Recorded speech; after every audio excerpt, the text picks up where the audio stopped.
That's your decision. We're good on YouTube. We good on YouTube? Mm-hmm. Alright, let me do Nah, something real quick. how I change my name? Hold up. Go to the little, press the little at the bottom, the little three dots on the right-hand side. Oh, boom. Oh, it's lit now. It's lit. Alright. Hey, Jen, check YouTube. Make sure I sound right. Please. Please. Yo. Shout out to everybody watching on the replay. Shout out to everybody watching on Caffeine. Shout out to everybody watching on YouTube. We good, Jen? You sound crispy. It's crispy. Hey, listen, we gonna start like this. Let's go, man. This shit go out to Pat Stay, man. The sucker motherfucking free balls. This whole episode, we not talking about nothing else. We gonna get back to battle rap as a whole tomorrow. But today, we doing this, man.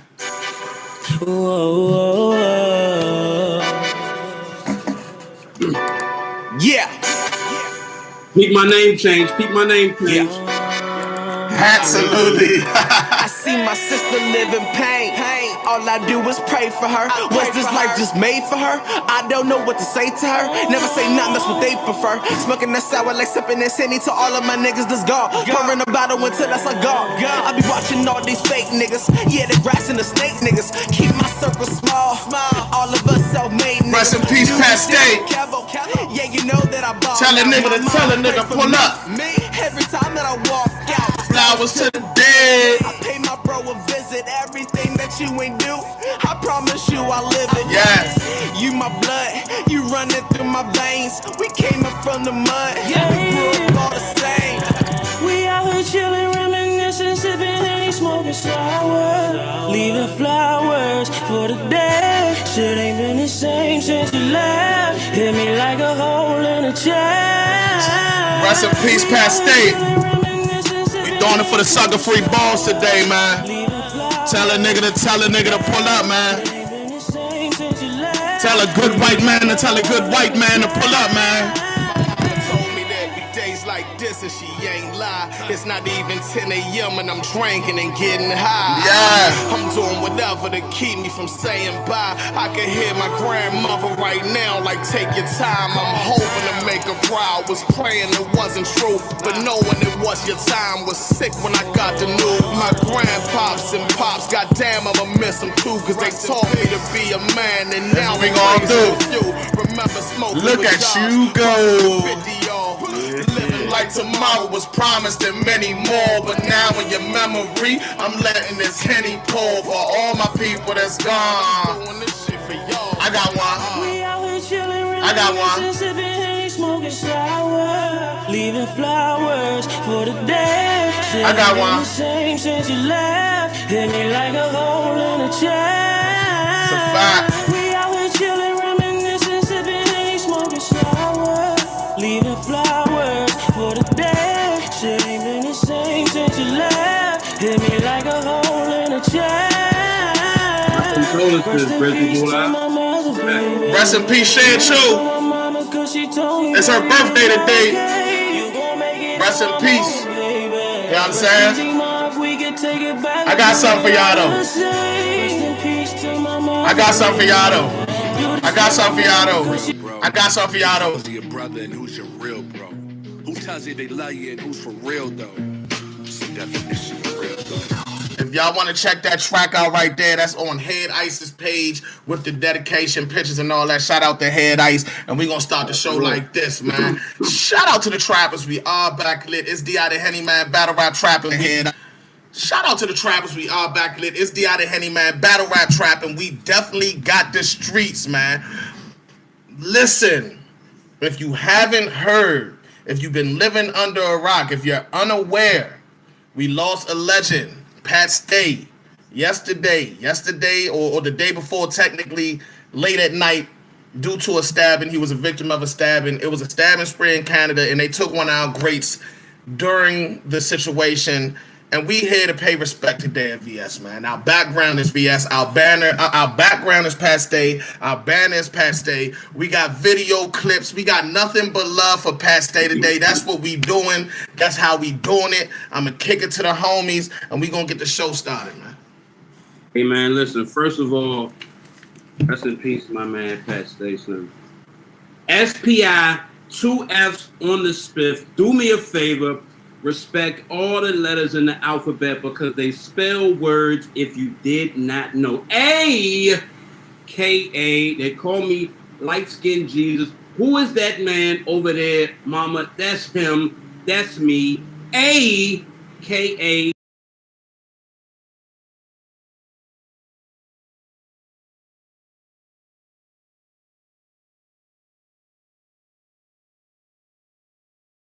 Oh, here we go. First of all right, Trapsolutely. Yeah. Okay? Yeah. All right, Factorial's our thing as well. Everybody in the chat, everybody on the panel, whoever could see me, see y'all, do me a favor and get your nominaries right. Oh, man, we right tonight. We right. Is battle rap trap shit. We got the streets. All right, this is verified. Shit, okay? All right, and it would not. Mm-hmm. Who said, I said, be right if we did not. Check this out.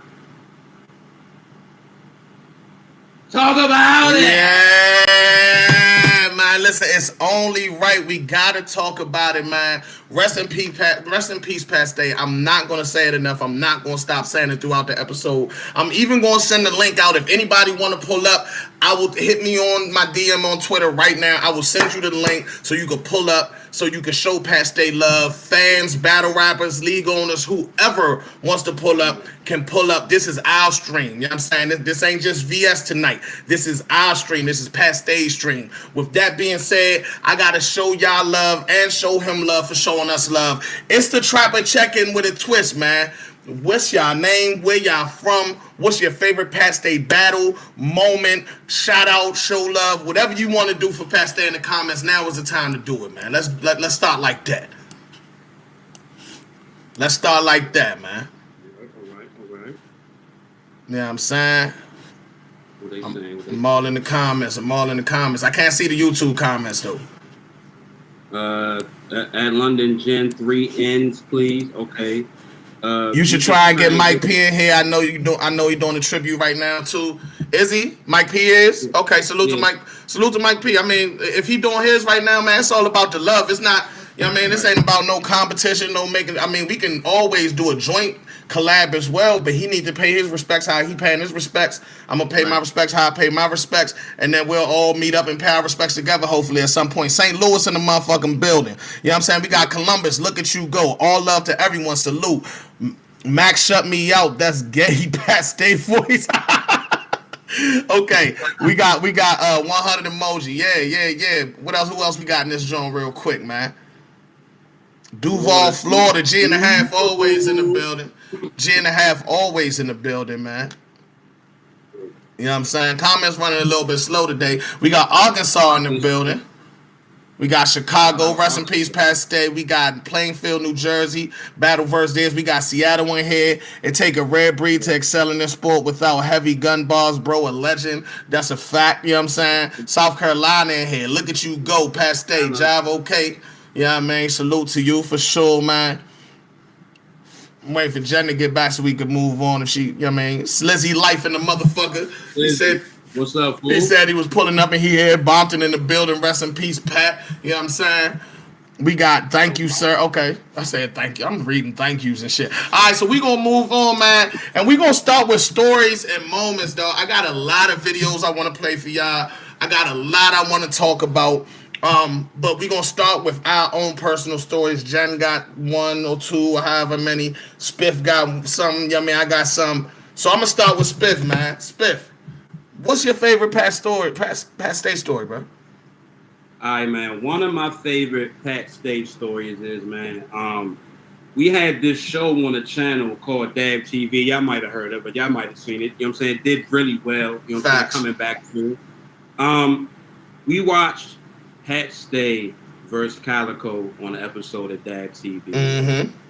And the tension in the air in that battle was crazy because Calico and the dudes that he came with thought that they was going to come in that joint and bully Pasté and them. Now, granted, they attempted to, But Pat Stay stood his ground the whole time. Normally that could kind of shake the battle up where it might throw you off your game. You forget your rounds, you're stuttering, your composure ain't there because you don't know if you got to fight or if you're going to finish rapping. But Pat Stay stayed professional. You know what I'm saying? He was with the shits when the shits was to be with. And then he also had fire material in that battle too. Stood his ground, finished his rounds, and you know what I'm saying? That's one of my stories because we had a lot of jokes during that Dab TV episode about the white boy with cornrows, about Calico. Yeah, I remember that. Like that was a very memorable episode for me and a very classic battle for the culture as well, man. Pat Stay versus Calico. That's one of my moments. I don't want to eat up the time. Well, I mean, go ahead. You got time, bro. First of all, we going to take as much time as needed. Second of all, we waiting for Jen to get back because I wanted y'all to go before me anyway. Okay. Just to get into some more battles, because I mean I never really got a chance to meet Pat Stay outside of his, you know what I'm saying, personality online and in battle rap. So my moments is gonna be excuse me, all battles.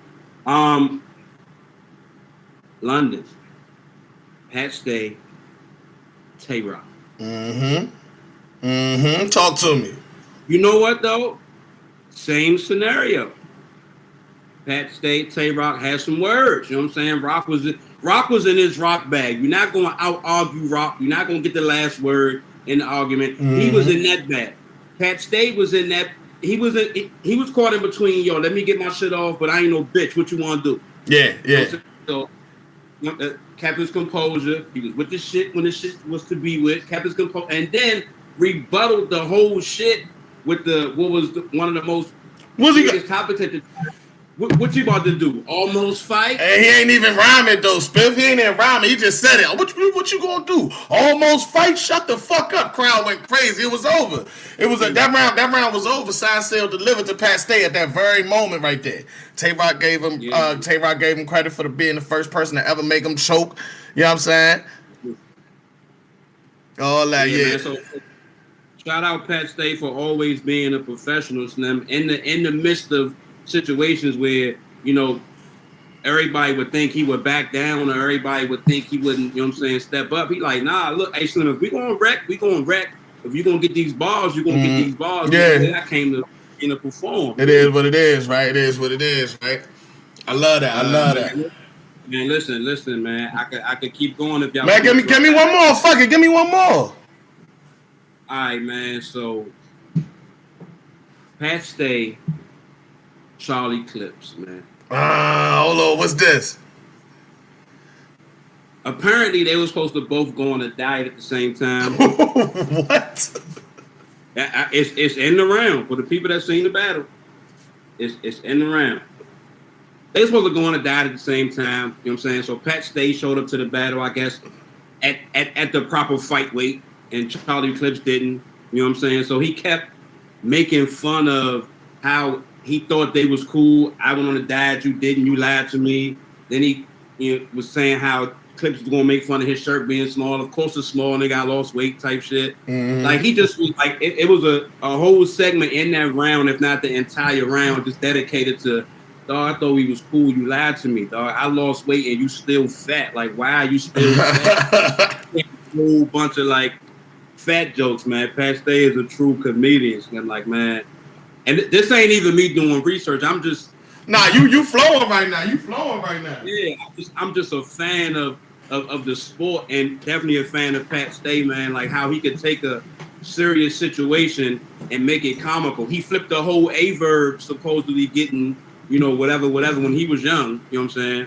Then he flipped the whole Calico shit. Was like, you think you tough because you from the D? Well, supposedly we all are. You know what I'm saying? And I was like, you know what?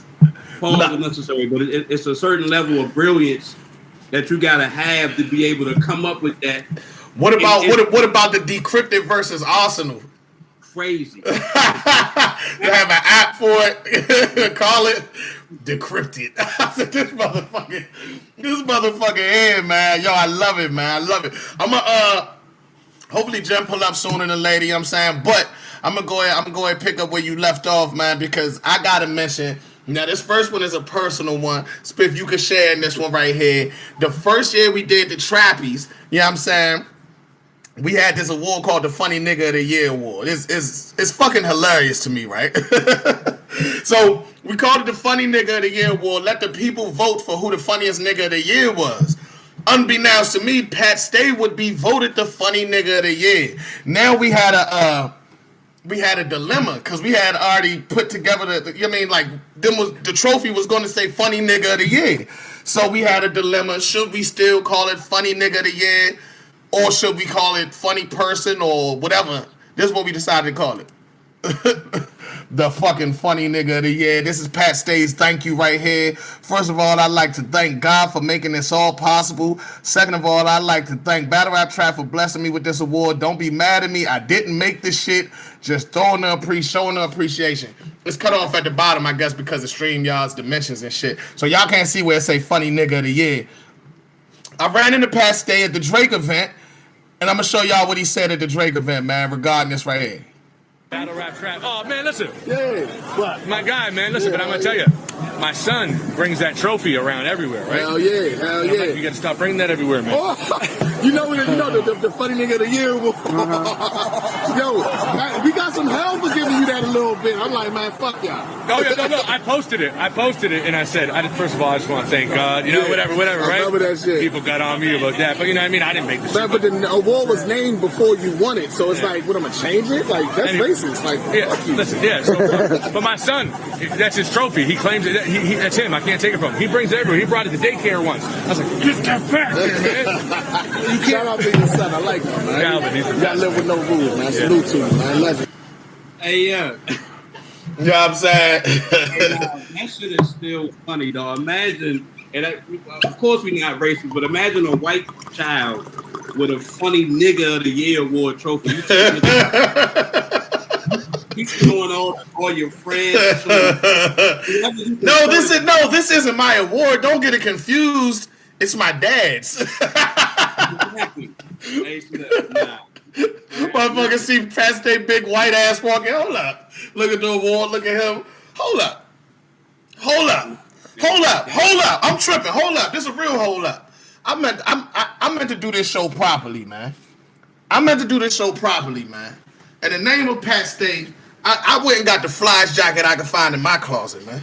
You know what I'm saying? In the name of Pat Stay, I went and got the flyest jacket I could find in my closet. Let's do this the right way. You know what I mean? Let's do this the sucker free. Let's do this the sucker free boss way. You feel me? My bad, y'all, for the lateness. Yeah, I can't even fit this motherfucker no more. hey, you know what? Absolutely to you, sir. You feel me? And we gonna bring London Jim back. And I'm gonna tell y'all another one of my favorite moments, man. And it kind of reflects what Spiff said with Pat being such a competitor with this shit. You know what I'm saying? Pat Stay, I ran up on him after he battled Shotgun Suge. No, I'm not. One of the best events ever. Every other time, Pat's a fun-loving guy, a jokester, this, that, or the other. But I saw irritation in him at this event right here. Where it's at? Let me see where it's at. Face off, Drake, teeth. Oh, shit. Cap's teeth. Oh, we gonna get into some shit for real. So what's this one? Here we go. Okay, so after the Suge battle, I feel like everything just hit Pat to where he was on some shit like, you know what? I'm not getting the respect I deserve, and I'm out here taking it, and I'm going to let y'all niggas know. So check this out.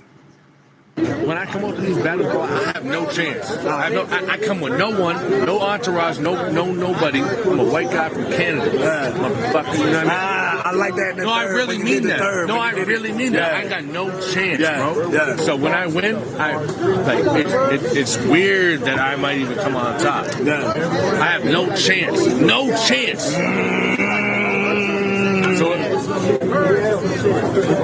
So when you one quick last question. So if I even come close, I'm happy with that. Real shit, man. So that's I'm gonna keep it real with you. I felt the aggravation fuming off of his chest. I never seen Pat Stay in that bag. After the battle, he was just kind of saying like, "Listen, y'all won't give me my motherfucking respect. Y'all see what I'm doing."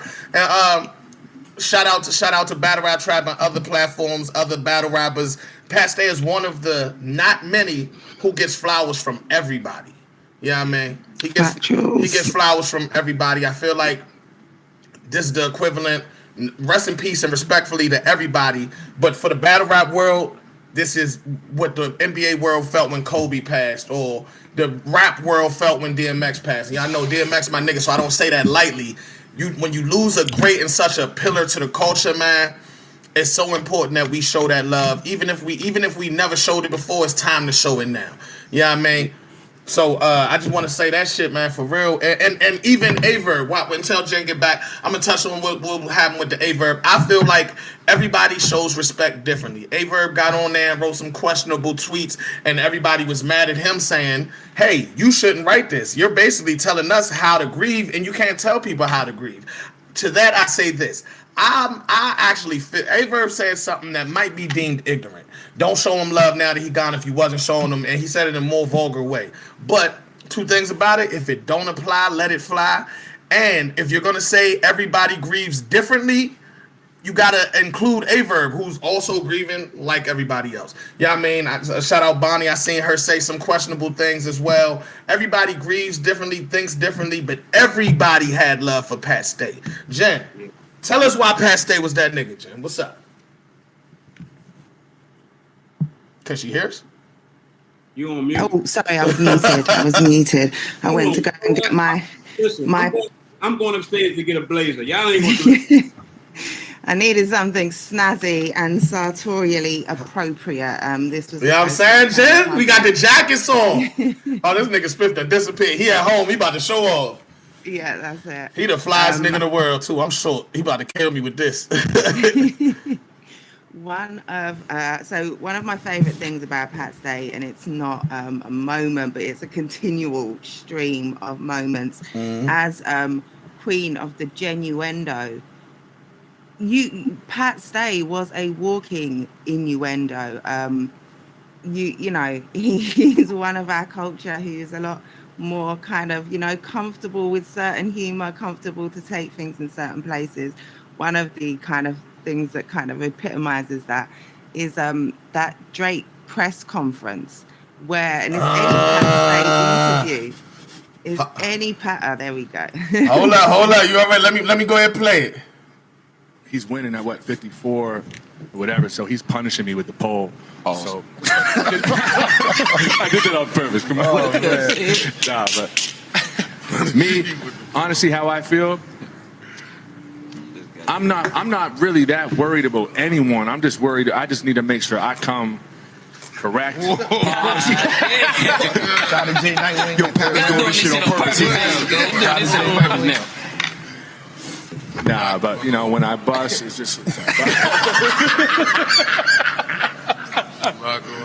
Yeah, nah, man. I'm just gonna go in hard, man. Period. All right. Okay. All right, let's get this show. He ain't gonna stop. We got a question. Hey, well. Yo. And I think that clip starts with him talking about punish him with the pole, like I'm punishing him with the pole. Someone there, I think his twerk says, "Yo, this is a lot." Like, and that is Pat Stay. Who else can get away with those kind of moments, that sort of humor, and the genuine, laughter, joy on T-Rex twerk there. The absolute fearlessness talk, Jen. My bad. I love it though. No, that's exactly it. Someone who owns who he is. He's absolutely comfortable. There's a tweet going around. It got a lot of traction at the time, getting even more now, where someone tries to clarify one of his pause-worthy moments, and he's like, "Yeah, I was blowing him all night." Like, who does that? Who can live in that sort of comfortability, comfortable in his skin, and just light-hearted moments. I'm totally here for it. Another way in which he expresses humor really well was the Unreasonable Rob series. I love it. He was pushing. There are so many moments from that series. One of the favorites. I went to go and find it and I couldn't remember, I couldn't find it in time. But from memory, it's the Bertie's talking back to his son about he had to have a penis reduction, and then he goes into this whole skit from high school where he walked around with this huge peen, hilarious. There's another one, like the dinner table discussions with the family. The most inappropriate, cringe discussions have you sitting there just like, what the why am I laughing at this? Nah, yeah. Kind of takes me into, you know, the verb battle, one of, you know, Pat Stay's biggest. He's got huge battles on every platform. I think this one was RBE. He made me, I don't like, you know, was it the second round? He had the whole verb babysitter stuff. I don't like that stuff. I didn't want to laugh at that stuff. He made it, he allowed me to laugh because he also brought in a kind of a conscious side of it. He used a psychological spin on it. This is why you are the way you are. So it was like, we're not just laughing at him for the sake of it. This is a breakdown. We're going to have some shits and giggles along the way. And very few people can tread that line with, you know, bad taste, what is essentially bad taste humor, and bring you along, make you laugh in spite of yourself, and then still hit you with a message. Like, that's some powerful ish. As a Londoner, I was going to say, I think you already said it, Spiff, the Tay Rock battle. Were you there, Jen? I wasn't, but that was one of the, and particularly the rock battle was one of the things that made me say I need to be outside. I had just that year, it was 2018. It literally, I think the spring, I just found battle rap, just was starting to go down the rabbit hole. And literally about a week, 2 weeks before SM8 was when I realized, oh, sugar, I don't know why I just said sugar, like I can't swear on here. Oh, shit. Holy you fuck, definitely just said cunt loud as shit. So. And gay, so I think you're good. I think you're safe. Yeah, I mean, you might as well say everything else. Damn it. I realized about 2 weeks beforehand that in real time, oh my God, there's an event in London. I told myself, I didn't have any battle rap friends. I didn't know anyone in the community. I convinced myself I wouldn't be able to get a ticket in time. I told myself basically I was too pussy to go. And after that event, it was like, girl, if you don't get the fuck out your house and go and find some battle rap friends, because that event, and particularly the reaction to Tay Rock from that London crowd, there's nothing I've ever seen like it. Like, he walked out that bitch like he was Michael Jackson. Yeah. Like, that was the biggest. And not for nothing, I didn't put the clip in here, but Pat said that was the biggest reaction he ever seen, literally. And the way Tay Rock comes out, he has his first round, he controls the room like it's his bitch, and Pat Stay comes and instantly diffuses all of that, diffuses that humor. So before we even get to the almost fight, you know, he's got Tay Rock emotional, just the way he's talking to him, the way he's breaking him down, and he's using all the tricks in his armory. Like, Pat is so well-rounded. He's savage, he's disrespectful, and he's funny. And that humor, that ability to, you know, with his cadence, with his stature, his presence, to kind of totally diffuse his opponent. Throw Tay Rock off of his game. Throw Tay Rock off of his game, like, while he's just had that sort of reception. And the funny thing is, I'm sure when that choke comes, it's like when Tay Rock's won back the crowd, and it's like he's so shocked that he's won back the crowd after what Pat has done. It's like it's such a brilliant, there's so many moments in that battle, and it really does kind of show the you know, the all-around brilliance of Pat Stay. And I didn't even realize, I think I've seen in the in you know, the tributes and the talk since his passing. Oh God, that doesn't even sound right.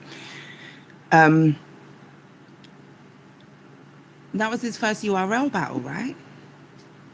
The Tay Rock one, yeah, that was his debut. Yep, that was his debut, and it was a good debut because it was in London, which was kind of a blended crowd. It was perfect. I love that. You know what I mean? That's my favorite Pat Stay battle, followed by Sharon, followed by what's his name? Hollow Hand. Everybody loved the Marv 1 battle, but you know he straddled that line. You know, Pat walked that line a little bit. You know what I mean? So yeah. I have to say, also one of my favorite moments. You already mentioned the cryptionary, like the cryptic. The cryptic. That's it. Yeah, that whole angle, like that, is so creative, and it's how do I diffuse his gangster? Oh, here we go. Like, this is how I do it. So creative, so funny, original. Absolute genius. I have to shout out also his outfits. You know, we're here trying to mimic the pizzazz or the panache, the flair, the sartorial flair of, you know, the snazziest man in battle rap. Yeah, 100%. Just anticipating, especially after the suit, the Suge floral suit. You know, what is this man gonna come? What I was gonna do. So this was my second choice, and I was short of time. I was gonna wear my fur with no top on, topless, and a fur in tribute to Pat Stay, but I thought that was Jen. Jen. If you want to get butt naked on the show, don't blame Pat Stay now. That ain't got nothing. That ain't got nothing. Rest in peace, Pat Stay. Jen, if you wanted to get naked for Pat Stay, you should have did it while he was alive. Goddammit, we ain't gonna. Shit, fuck that. You know what I mean? Now, unfortunately, we don't have no videos from the Unreasonable Rob show, but I got a close second. Check this out. You know, thinking about raising Calvin and making sure he's a well-mannered young gentleman, you know, respectful to everyone, respectful to women that I really wasn't when I was young, but I definitely am now. Turn right onto Quinpool Road, then turn left onto Vernon Street. Shut the fuck up and never interrupt a man when he's speaking.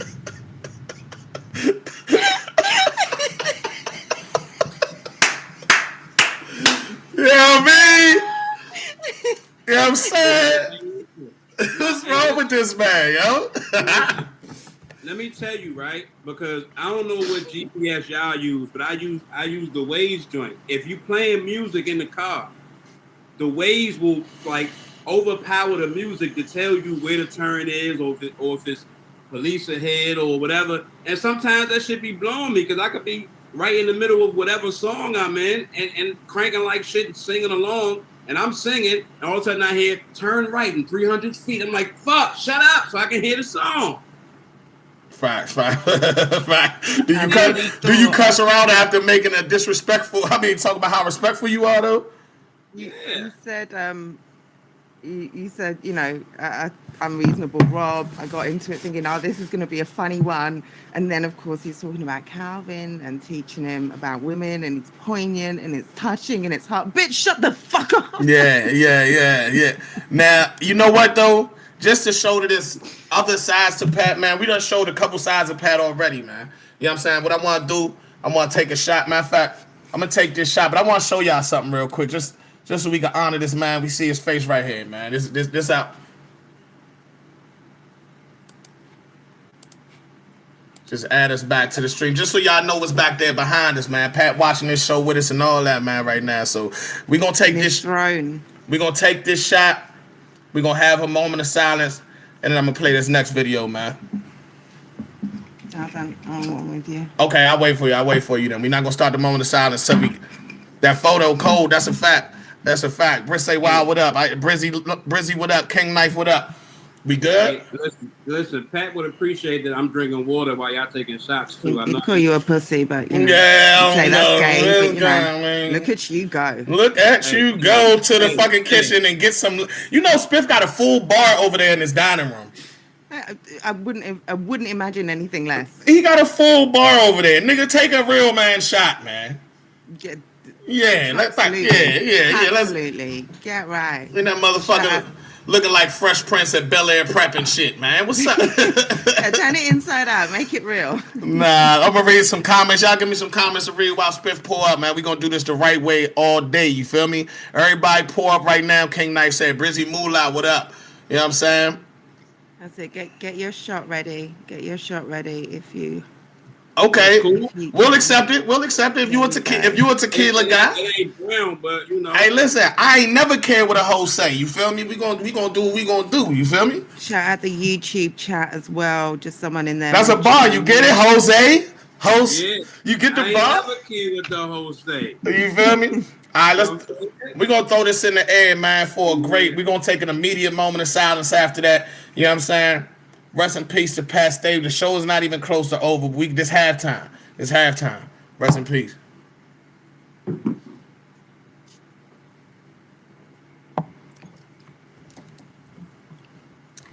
Long live Pat. For my man Pat, man. A moment of silence means silence, y'all. So we gotta do.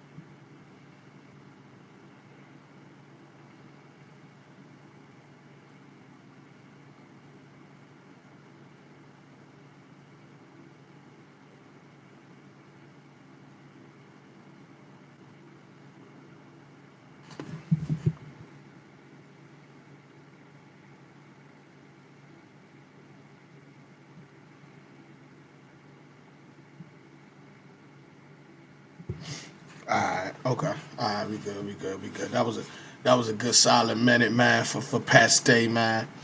A minute feel long when you really want to talk about a great man like that. Like I really just want to get back and talk, but we got to do the moment of silence, and it's out of respect, man. You feel me? Respectful. Hell yeah. But with that being said, I promised y'all another great video. A lot of people have seen this, but we all gonna watch it because this one right here shows the side of Pat Stay that probably only his son really gets to see. Yeah, best friend ever. He said, yeah. He said, what about when I'm, I said, nah, yeah, of course. He said, what about when I'm 96? I said, well, I won't be around, Calvin, when you're 96. Unfortunately, I'll be in heaven. And he goes, but I'll just hold on to you when you die, just so I can go with you to heaven. Because I don't want you to go without me. I was just like, man. I know he means it too, and not trying to be like, like me and him are so close. Me and my son are so close. Best friends, you know what I mean? Inseparable, you know.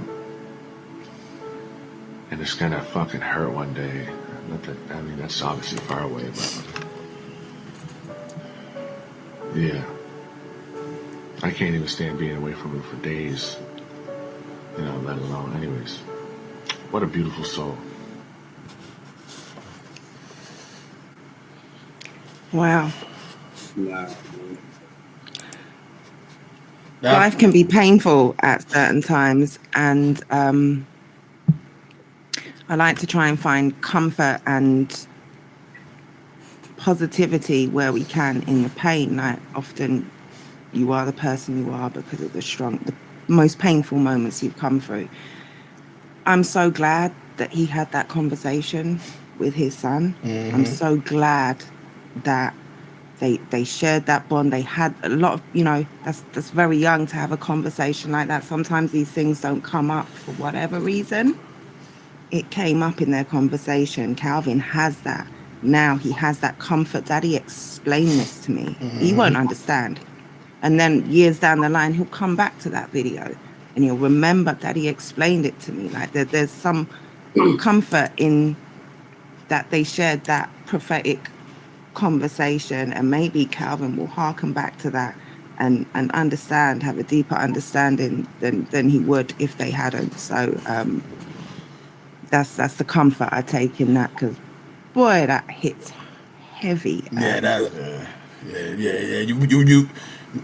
You just said the perfect shit after that video, because I didn't know what to say, Jen. I ain't gonna lie, I really didn't. Listen, I immediately started thinking about kids, right? It's like you kind of have to, right? Like if you got kids, you know what I mean, and you really on your job, and you see a man pass like that, and then the thing about it, you know what I mean, not for nothing, bro. The man's the same age as me. And anybody who know me know, I was in a very similar situation to Pat Stay. So the shit really hit home. He was stabbed during a fight, and they were saying he was trying to break it up, and he passed away. I was stabbed during a fight trying to break it up, and you know what I mean. I was near that situation. You know what I mean. It like I was in critical condition. I could have been gone out of here, and I look at a situation like this like. I'd be a fool to not take advantage of still being here when great men like that fell victim. You know what I mean? So I take this shit. This shit hits home not because I personally shook his hand, not because I was a fan, not just for these reasons. It hits home for so many reasons, and he's such a great man, man. I do got to shout out Jay Black. You know what I mean? Posthumous or not, my man made the champion cover. The Legends cover. He made the Legends cover. We never seen a Legends cover. We got the Legends cover. Hey, Spiff, can you go ahead and read these Jones for me, please? Okay, boom. Kings never die. All right. Hip hop lost one of the best battles of all time. All right. He was larger than life and the most down to earth at the same time. Facts. Right. One of one. Pat Stay was a paragon of hip hop who inspired countless MCs to bring one thing. Themselves, all right? Impactful. Everybody loved Pat Stay. Everybody. His character matched his talent level, all out of this world. The it factor, right? There will never be another Pat Stay. Watching the whole world celebrate life is a testament to your legacy. Legends cover, Pat Stay, man. Facts, man. Fire. I love it. Shout out to them. Yeah. Brit Say Wow says, I wish the Champion magazines can be purchased. I don't know if Jay Black has plans or if they're the facility or something, but I think this is something that a lot of fans, supporters, people who love Pat Stay would love to have as a personal memento. So I don't know if he's, but I've seen that comment quite a lot, and I think that's a great idea. I'm gonna say this. I'm gonna say two things about that. One, it's not a magazine yet. It's only a cover now. So Black will have to kind of hire a writing team if you wanted to do. But the covers, I think that it's dope that Black is putting them out for free, because anybody who wants to collect them can kind of print them out, collect them all, and put them on their wall. But with it being a Pat Stay situation and it being Jay Black, who's such a trusted name, he could find a way to sell those and donate that money, and that would be super. That would be super dope. Yeah, I mean, for sure. That shout out, Britt. Say wow. I wanted to say this after the video, right? And I guess I could have said it when we talk stories and moments, right? But I think that one thing that Pat Stay doesn't get praises for is his authenticity, right? And let me explain, because in a culture, in a sport where we're supposed to be tough, street, hood, whatever, all the time, in and out of the ring, because now we have this believability factor and all these other things. Pat Stay was who he was every single time, from the dry humor to the fashion to even, posting a video like that. I'm pretty sure everybody feels that way about their kids if they have some. And I'm not saying you less of a parent because you didn't make the video. But to let people into that portion of your life and still remain the same person and get the same respect in every single room you walk in, not just because of that video, but just because of who he is anyway. It's a video where he picked up Big K on like a horse and buggy or something. I wish I had that video. Yeah. You know what I'm saying? Like only Pat Stay. You know what I'm saying? Why have I not seen that? You haven't seen it? It's fucking hilarious. If you find it by any chance while we laugh, I'm throwing it in there, man. But what I am gonna do though, since we don't got that, I'm gonna show y'all another hilarious Pat Stay clip. This one is one of my favorites. Just want y'all to know that, man. You already know how it is, man. You can't spell. Hey, bro, what the fuck is going on, bro? Bro, you feeling yourself, bro? All day. You's a funny mother. What's happening?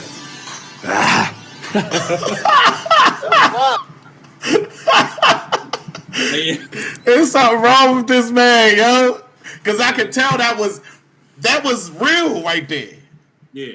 Like, Us was really live doing some shit, and this nigga really was just in the hallway vibing by himself and just started motherfucking wilding, man. I love that shit, man. Yo, in the words of Tay-Rock, I'm going to keep it going. Check this out. This was also in London. That was in London. This is in London. Let's go. Come on, Rock. Let's go. Hey, when's it on? Tell me. Who's doing the beat? Hey, what's happening? Tell me when it's on. We don't need no help. Excuse me. We don't need a beat. PA to the motherfucking T-State. Goddamn it, I'll roast you. I'll smoke you. Get to flipping like an older Motorola phone. I'll blow your fucking dome off, bitch. Say something, what? Man, check it. I put us on the map because I'm a legend. Get it? To East Coast shit. Smack, no, I got no filter. Should have stuck me on the end of this joint like a roach clip. Let him on. Man, I would have loved to have been riding that tube train while all of that shit was going on. He was fucking y'all. He was fucking y'all city up when he was out there, man. I let you fucking some bitches too. Lingo Jem was ready to be naked for pastel here, y'all. Listen, all this talking, Idris Elba. Who knew she liked white chocolate too, man? What's going on? I am a lover of. Oh shit! Wake up, Jen. I am a lover of my dark skinned brethren. But yeah, Pat Staymore, I could have got a pass. I don't know, but yeah, let me speak to also like Spiffy just said, his authenticity. Doc Petty said in the comments, it's a superpower. Man, what a superpower! I think everything that we've said so far kind of speaks to that authenticity of Pat, who he is, what he brings to the table, his comfort in himself, and how he projects that and allows other people to kind of feel similarly, like it's infectious. So much from Pat was infectious. His character, his joy, his humor. What a man. And he was, and not to mention, man, he was a fucking amazing rapper, man. Check this out. Same old shit. Just fucked up again, wrote another relationship. She probably don't understand, but I knew I had to end it. So I foreseen my self-destructive path. I spared the friendship. She said I wouldn't live this lifestyle if I loved her. I see it, I ain't getting no younger. Then again, a wild dude like me, shit. I need a chick like that to give my life more structure. Fucking, I'm done drinking. Gotta stay sober. So I tell myself every morning through the hangover. I ain't ready to settle down, I'm trying to age slower. But it's like every drink I take, I become a day older. And a shade closer to blacking out than it's game over. Tears of anger flood my eyes, just glazed over. As my loved ones distanced themselves, my inner demons became closer. Embarrassing memories just play over and over.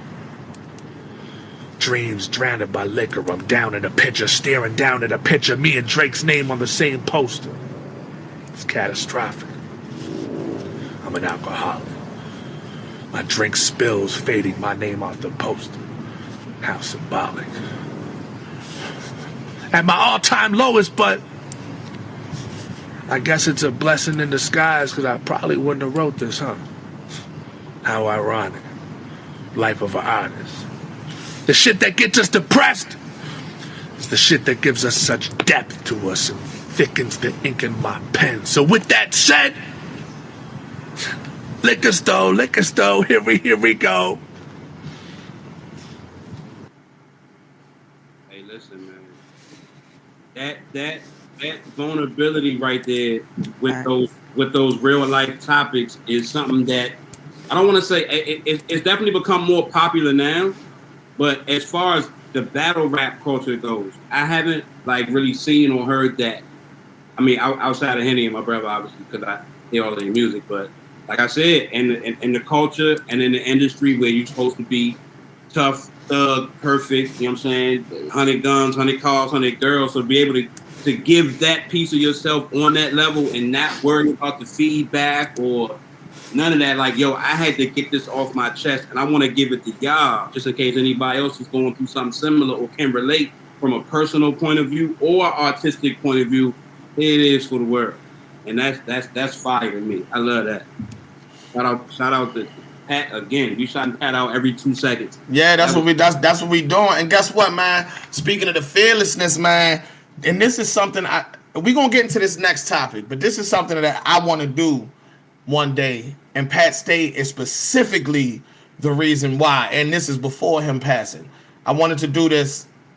It's called a compliment battle. If my girl wanted to cheat on me with you, I wouldn't even stop her. I'd scream and holler in excitement for her every time that I seen you call her. I'd even drop her off at your house for you and pretend to just be your father. I'd beep and all. I mean, just the thought of you being on her, it'd be an honor.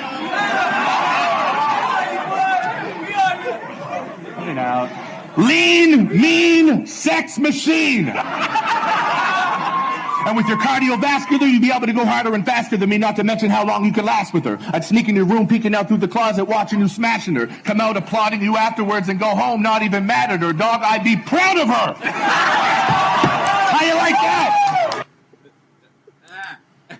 Yeah. Hey, look. Now, it's one thing to be able to, you know what I'm saying, have the compliments, but be able to do it in rap form like that, where it makes sense artistically and comedically. It's like, and then he got a straight face because he's saying nice things with a man. Like, nah. Yeah, I feel like Pat is the king of the compliments battle. Like he has a vicious, aggressive way of saying loving things, like, and he does it in his humor, and it's brought out best in these compliment battles. Shout out Pat, man. Yeah, man. Listen, we still got clips in this bitch. Stop playing with us. Stop fucking playing with us, man. Listen, all right, listen. Can we do there's a lot of people in the chat right now. There's a lot of people hurting. Life hurts sometimes. Like, hard times like this, like life really hurts. Everyone, as a community, everyone is feeling this, whether you were close to Pat or not. He touched your life in some way, and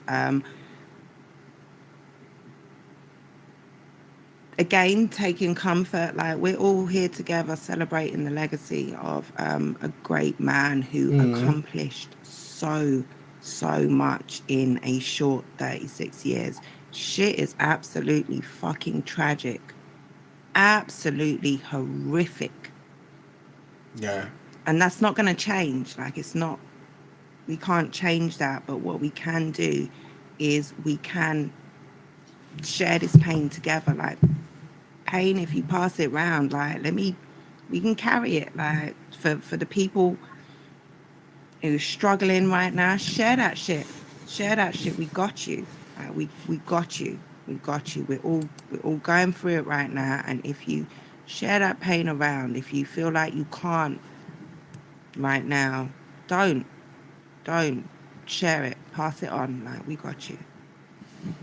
I feel you. You know what? I was gonna give y'all a choice of where to go with this next video. We only got 3 videos left, but I was gonna give y'all a choice of where to go. But I love what Jen just said, and I want to give an example of what type of person we dealing with here and what type of person we celebrating, because he was the type of person to share, whether it's pain, whether it's joy, he shared himself. You know what I mean? With strangers, with loved ones, with everybody. And so I'm gonna share this clip real quick.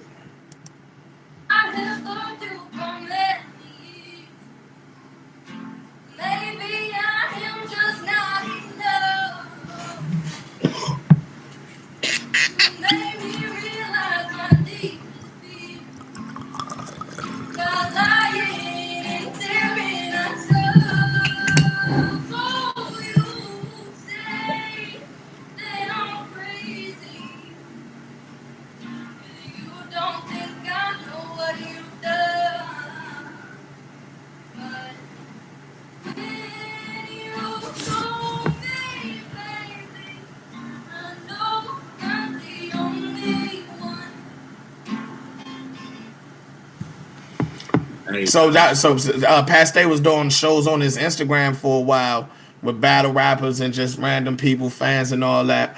The little girl's mother shared that video right there. And so I clipped that just to show the impact he had on generations. You know what I mean? Generations. Mothers, and a mother shared that because it made her daughters like that alone shows 2 generations.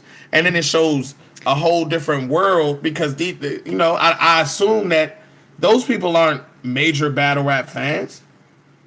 That's an impact outside of the world that we live in that he actually had. What you saying, Jen? Looking at the tributes, he absolutely had impact. Obviously, we love him. He's part of our family, but he had such a wider impact.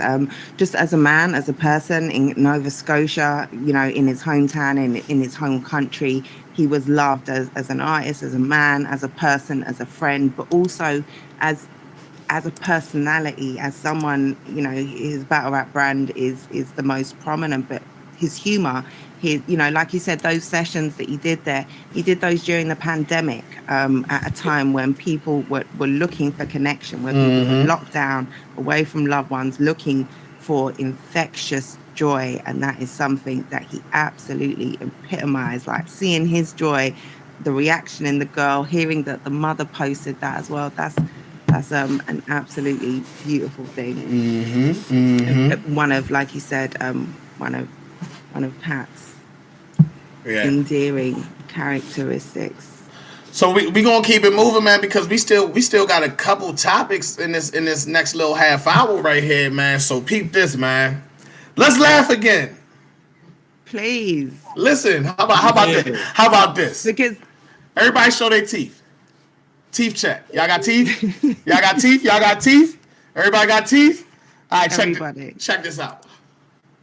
Yo, let me ask you something. Did you get braces? Nah, I got no braces. Why you ask that, bro?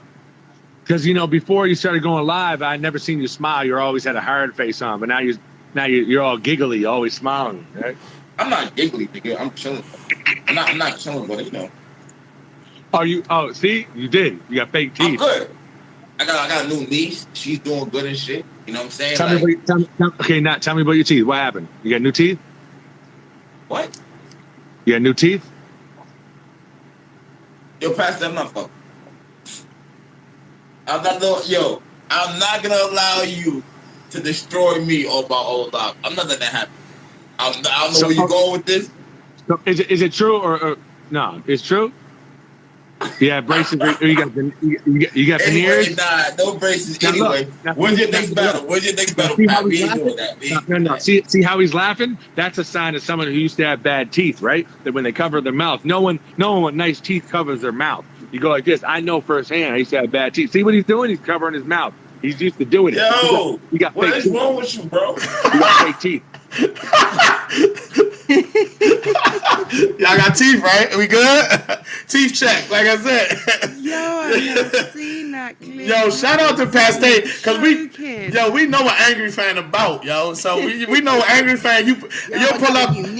You pull up angry fan and just motherfucking go all for you, Joan on you, whatever. Pat Stay reversed that energy on top. Before angry fan even understood what was going on, he like, hold up. You ain't about to do that to me on my own life. Hold up, what the fuck? I got a new niece. Let's talk about these battles. He's there like this. For half the segment, he was there like this. Bro, he went there, yeah. Hold on, what the fuck this nigga just said? Hey, listen, he told that man he was giggling. Nigga was on his OB Trice, man. He told that man he was giggly. There's no way that you can not feel disrespected as a man if a nigga say, like, oh, you was laughing like shit, you was cracking laughing. No, you was over that joint, you was giggling. No bullshit, man. No bullshit. So the last video I got, Slizzy, I do not have the video of Pat Stay tricking the shit out of that German crowd or whatever it is. Yeah, I mean, if we got that, somebody send that to my Facebook, we can play it before the end of the show. But the last video I got right now, we actually just I was actually just sent to me. We spoke on it already, so I'm gonna just go ahead and run it. Let's go. Here's my date. I had to pick up a date in my little you know, romantic ride.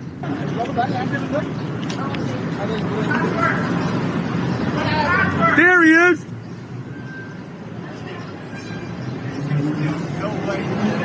Let's do this. Let's do this. Let's do this. So you know what month it is. Let's go. Here, man. Man, this is a good idea, man. Thank you. I appreciate it. Don't do that. Don't do that. This is a good idea. I appreciate I'm just that. getting to where I gotta go, man. I ain't have nothing to do with this shit. You just playing A to point A to point B. I came out the hotel. My man had a chariot waiting, man. Yeah, man. So that. What an experience knowing Pat must have been, man. Hey, listen, your man pull up wherever you at, because y'all supposed to be going somewhere. Y'all going to the club, y'all going to get some shoes or whatever. You thinking you got an Uber, he in his car. Pull up with a horse and buggy outside, like, come on, no, let's go. Yeah, that was fire. That was fire. Hey, Spiff, I got you, my nigga. I got you. I got you, nigga. We look like we about to get in the horse and buggy right now, any motherfucking way. What's up? What's up? You know what I mean? So that was the last video real quick. You know what I'm saying? We about to move on and talk about this dedication event, but I'm going to take another shot if y'all don't mind. You know what I mean? No pressure to nobody else drinking. If you're in the chat. Nobody, no pressure to nobody else, but it's here. That's why I ain't even put it back. I knew we was going to go here at least 2-3 more. Oh, yeah, Spiff. You remember how we used to do, man? Shots up for Pat, you know what I mean? Thanks for this, y'all. Hey, Just Call, thank you for being here, man. Thank you for being here.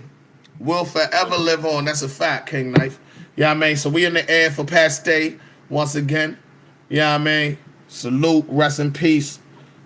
Never be forgotten.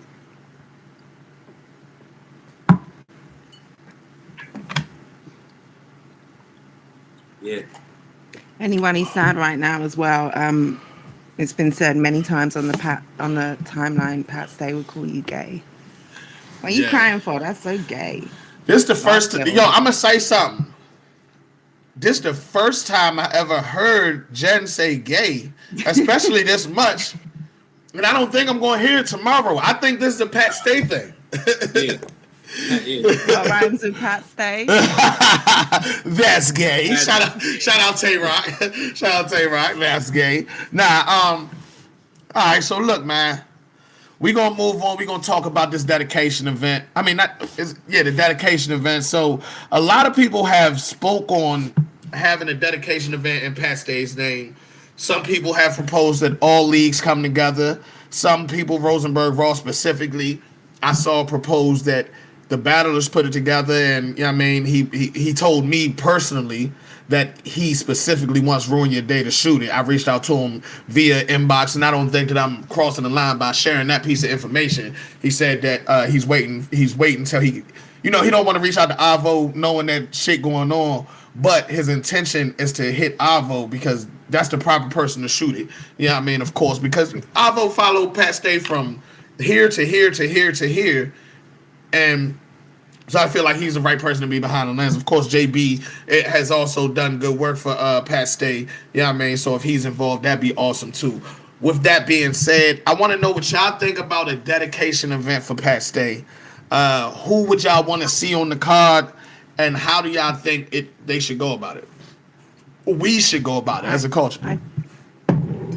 I think at some point soon, it has to happen. I think right now there's a knee-jerk reaction, wanting leagues to react, wanting them to do something. And I think with the best, all of the leagues are probably thinking we need to, or everyone he touched, the battlers, the leagues, all want to do something, to mark the passing of a legend, an icon, a statesman in our culture. So I think the will is there for everybody to do something. What people don't need to do is to rush necessarily to do just for the sake of it.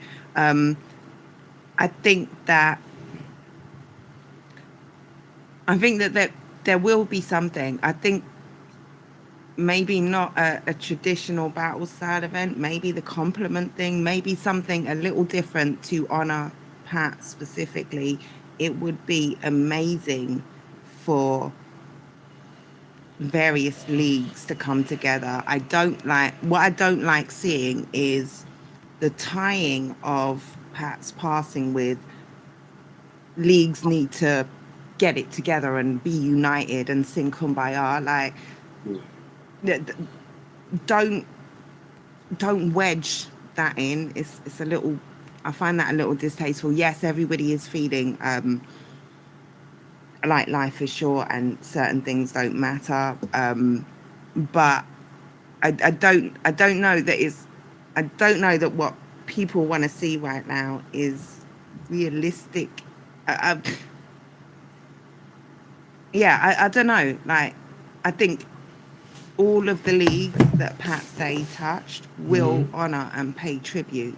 I would love to see some sort of combined event, one big event that honors the man in the way that he should be. I would love for all of the figures that we want to see, his classic opponents, they are across different leagues. He's got classics across different leagues. He's obviously, king of the dot. He's had classics on other leagues as well. If the leagues can come together and pull something off in some united fashion, that would be beautiful, absolutely beautiful. I would love to see it. I would support it, but I don't think this would be the I don't think we need to wedge that in. There are a million ways to support Pat, to support his family, to support his legacy, without making it kind of battle rap politics. Let's not get politics and nastiness involved in it. Everyone loves Pat. Everyone wants to pay tribute. And I'm sure everyone will do that. Yeah, I think it's a good idea. You know what I'm saying? And I applaud everybody that tweeted about it, everybody that really put time in to try to put it together. I think that in order for it to be successful, it would be something that somebody would have had done already, so they can know that, okay, either we're going to get together as a culture and do it, or we're going to find backing from either one of these leagues or a few of these leagues or whatever.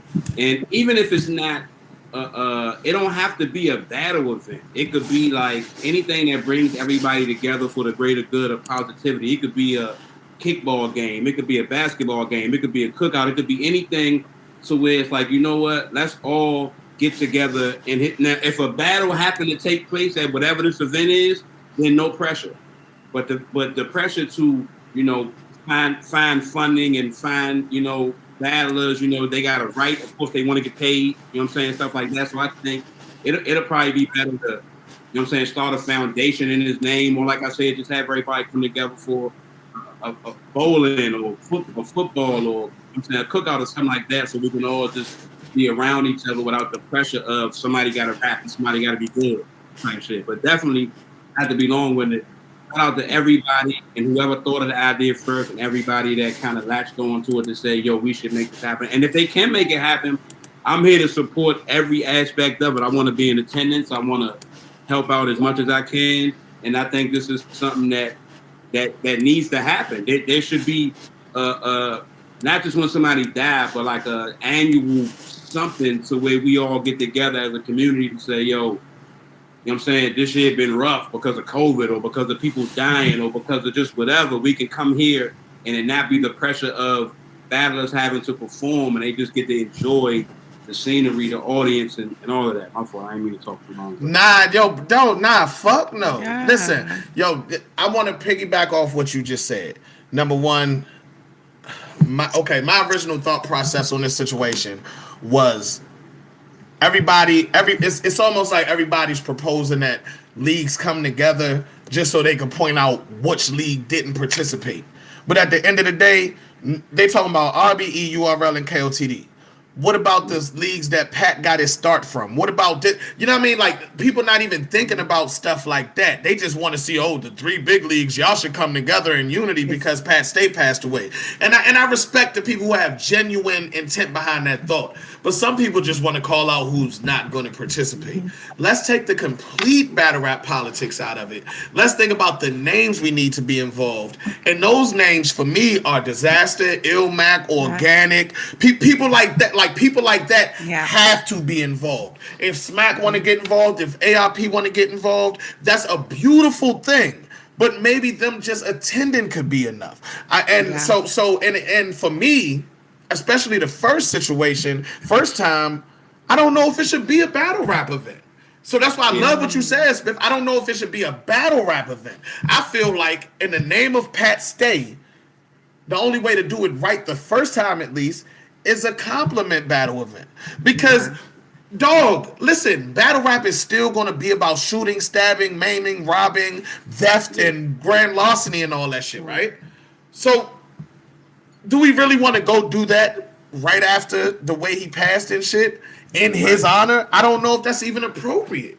You see what I'm saying? So, I'm in agreement. So I feel like it should be a compliment battle event put together. I love the DNA because DNA's top brass, top tier, right? He said that he's willing to do it for free and let his purse go to the family. I want to see other people from big to my tier. I'm willing to do it for free. Whatever I get paid usually could go to whatever. And it'll be the best performance of my life, compliment style. Spiff, I love that fucking jacket you got on. It don't remind me of Fresh Prince at all, my nigga. When you walked away, I didn't say nothing about Bel Air Academy, I swear. Nothing, bro. Word. No, because I'm a real nigga. I'm a real nigga. To reverse it. But you are the realest. You see how good I just did that? I complimented the shit out that man. You know what I mean? Yeah, I mean, compliment battle. But even past that, I feel like what I love about what Spiff said, you know what I mean? Pat Stay Day. Let's do that. We not to compare losses in the culture, but this is a major loss to the culture. And this is somebody that everybody feels and know they feel it right here. Let's not wait till some unfortunate shit happen again to start really. No, people still talk about what the fuck happened to Sue Surf Day from the Charlie Clips battle years ago.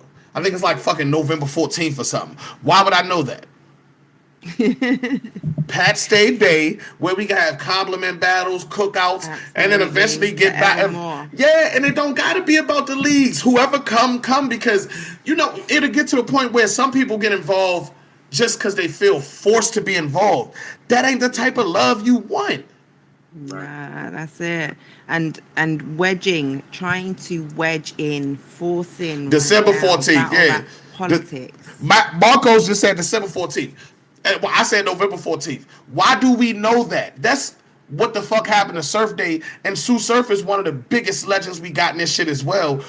That's what happened to Surf. Why do we still know what the fuck happened to Surf Day? Why can't we have a Pat Stay Day? I saw Mickey Fax say like Pendulum Inc. is the rap hip hop college university. They honor 4 holidays. Day Pac died, the day Big died, hip hop's birthday.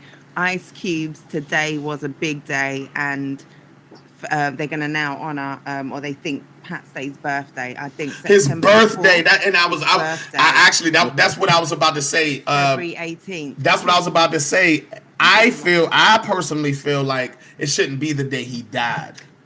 Yeah, it should be the day that we was blessed with his life. It should be his birthday, and then that's you know what, and then that's enough time to properly prepare Pat Stay Day and do the shit the right way, and do it the right way.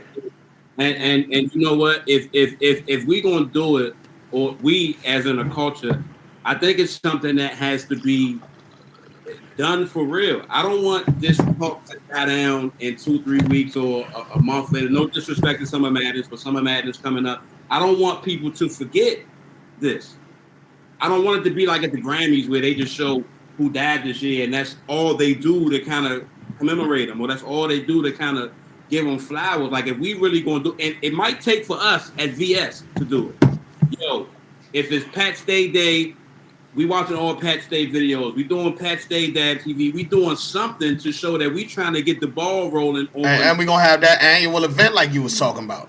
Exactly. Yeah. You had that annual event. That's his birthday.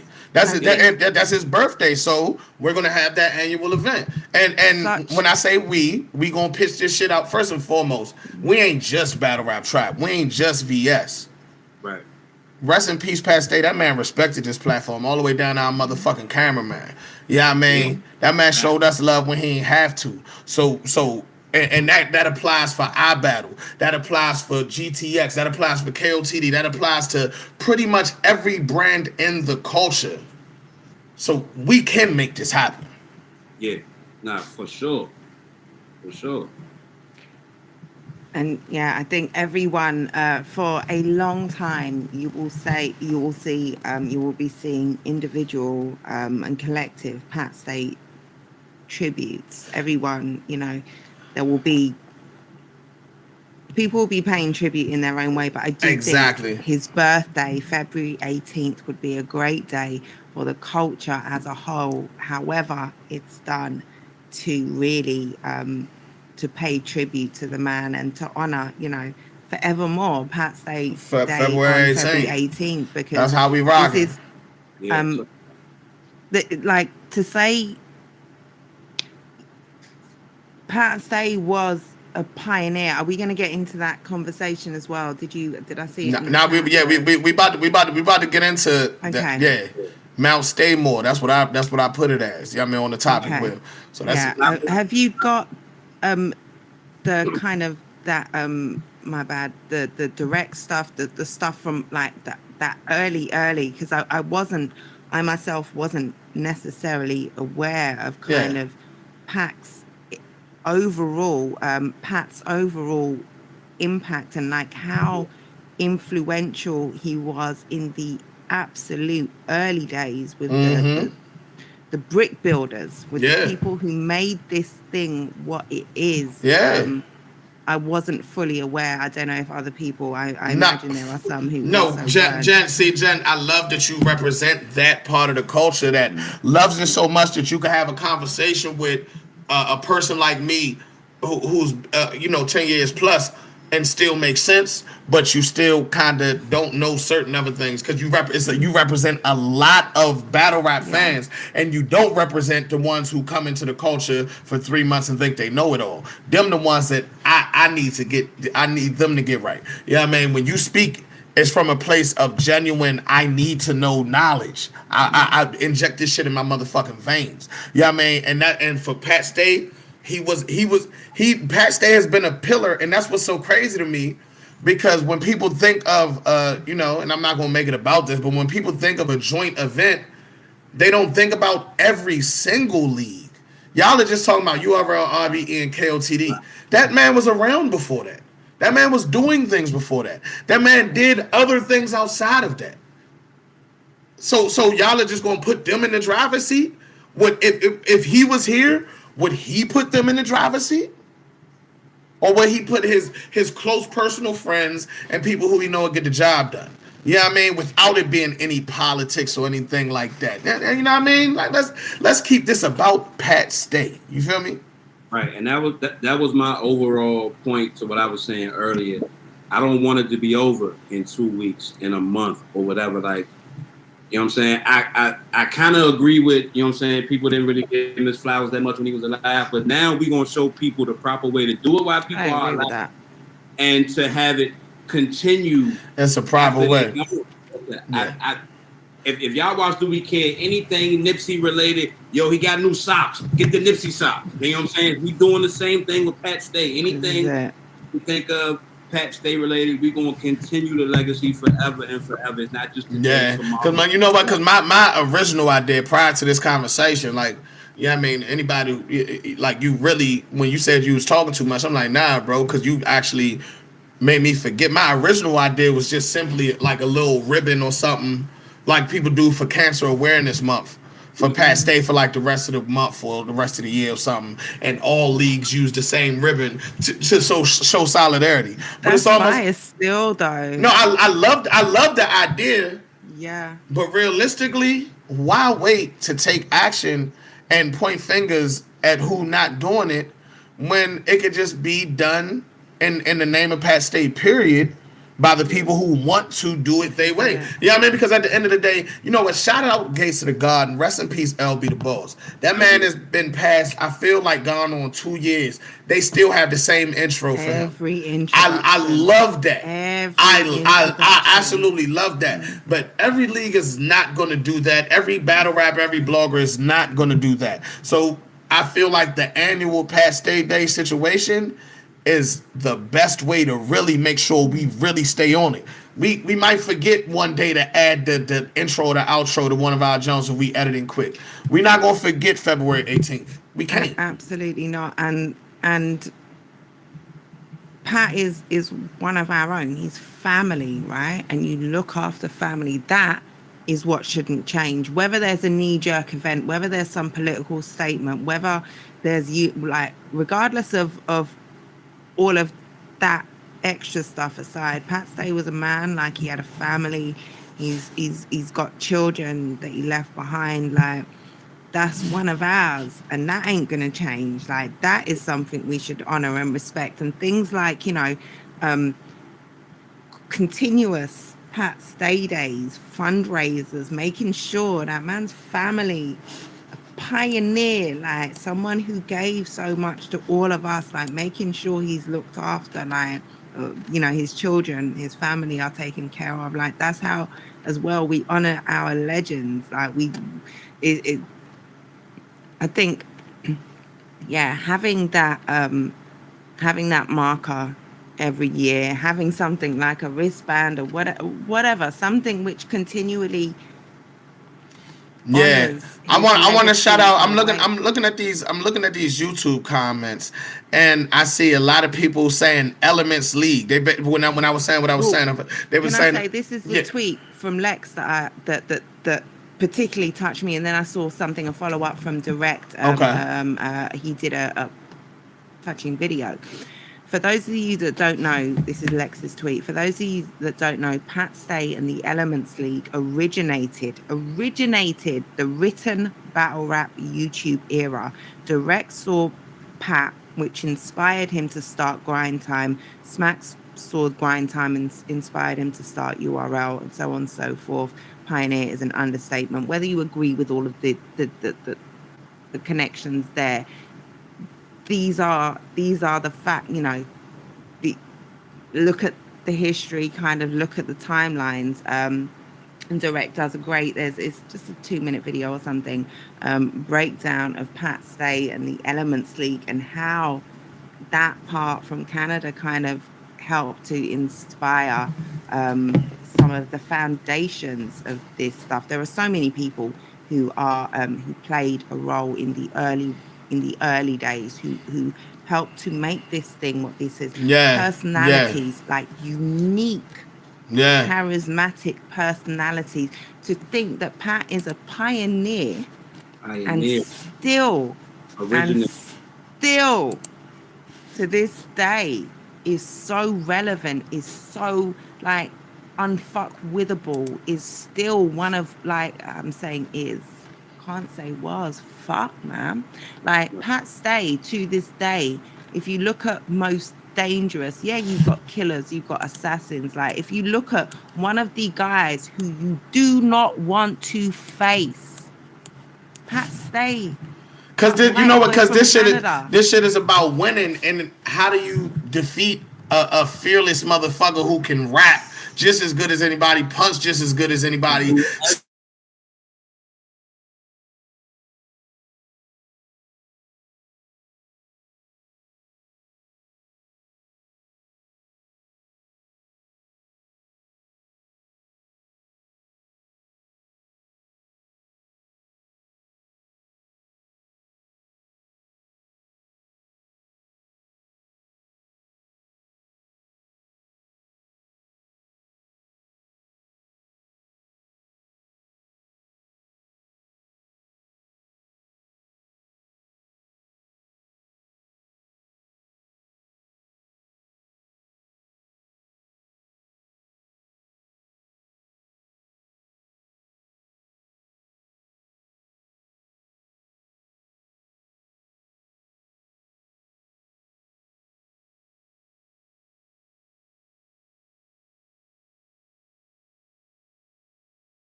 are you this evening? The hole in a dolphin's head's what they use for breathing. Round 3. Ground beef is cow's meat. Hey, listen. We My can't bad, see y'all. you, honey. We can't see you. How the fuck are you this evening? Like, Nah, that's great. Yo, my bad, YouTube. YouTube could not hear anything on anything. You feel me? Oh, So what we gonna do? I had an excellent motherfucking intro for that joint too. It was alright. Nah, yeah. dope. Really Fuck. way. I really fucked that one up, YouTube. I said You something. should have been on caffeine. Come over here. Come over here. There's a lot of Canadians over on YouTube right now. Shout out to the Canadians. Shout out to the Canadians. Wow. They the ones getting me right. I'm looking at YouTube right now. They getting me right, man. Oh, my bad. That's normally my job as well, paying attention to those comments. I've been thrown off today. I'm barely paying. I'm giving the caffeine chat as much attention as possible. Man, what a way! Like, Hold on. But we are gonna replay this video though. Jen, Okay. whenever you done saying good. what you saying, give me an intro. Give me a good intro because I fucked mine up. All right, put the pressure. How the fuck are you this evening? Perfect. Hell yeah. Oh, that was it? You was about to say something first. No, that was it. That was it. I lost my thought already. YouTube is YouTube though. Hey Jen, long live Party Artie. That's a fact. You know what I mean? We need Pastay Day in Halifax. Hey Boogie, damn. Hey, we gonna have to do it. We gonna have to do a joint event because that's his home. But everybody can't come up here like Funk Flex say. Like I'm not sure I can get into Halifax, my nigga. Okay, to do the intro, like this is the impact of Pat. Whether you even understood a word that motherfucker was saying, you felt him. Very few people are able to do that. That Germany crowd felt him. Yeah. I feel like half of y'all don't really understand what I'm saying. And you're only really reacting to how I sound in my body language, so fuck it. What I'm gonna do is just gradually raise my voice to a high pitch, build the momentum to where the typical punchline hits and deliver it like this. 1, 2, 3, 4, 5, 6. They're like, I don't know what he's saying, but this guy's sick. Boy, I am saying absolutely nothing right now. From how tough it sounds in my hand gestures, I ain't fucking around. How the fuck are you this evening? The hole in a dolphin's head's what they use for breathing. Round 3. Ground beef is cow's meat. Woo. That's how an owl speaks. Your grandmother got round feet. Gives elephants her hand-me-down sneaks. How sweet. Photosynthesis. Your sister's cunt looks like Homer Simpson lips. Hey, yo, Germany, make some fucking noise right now if you got AIDS. See? No one gives a shit. Hey, yo. Ice Spiff. Yo. Make some noise right now if you got AIDS.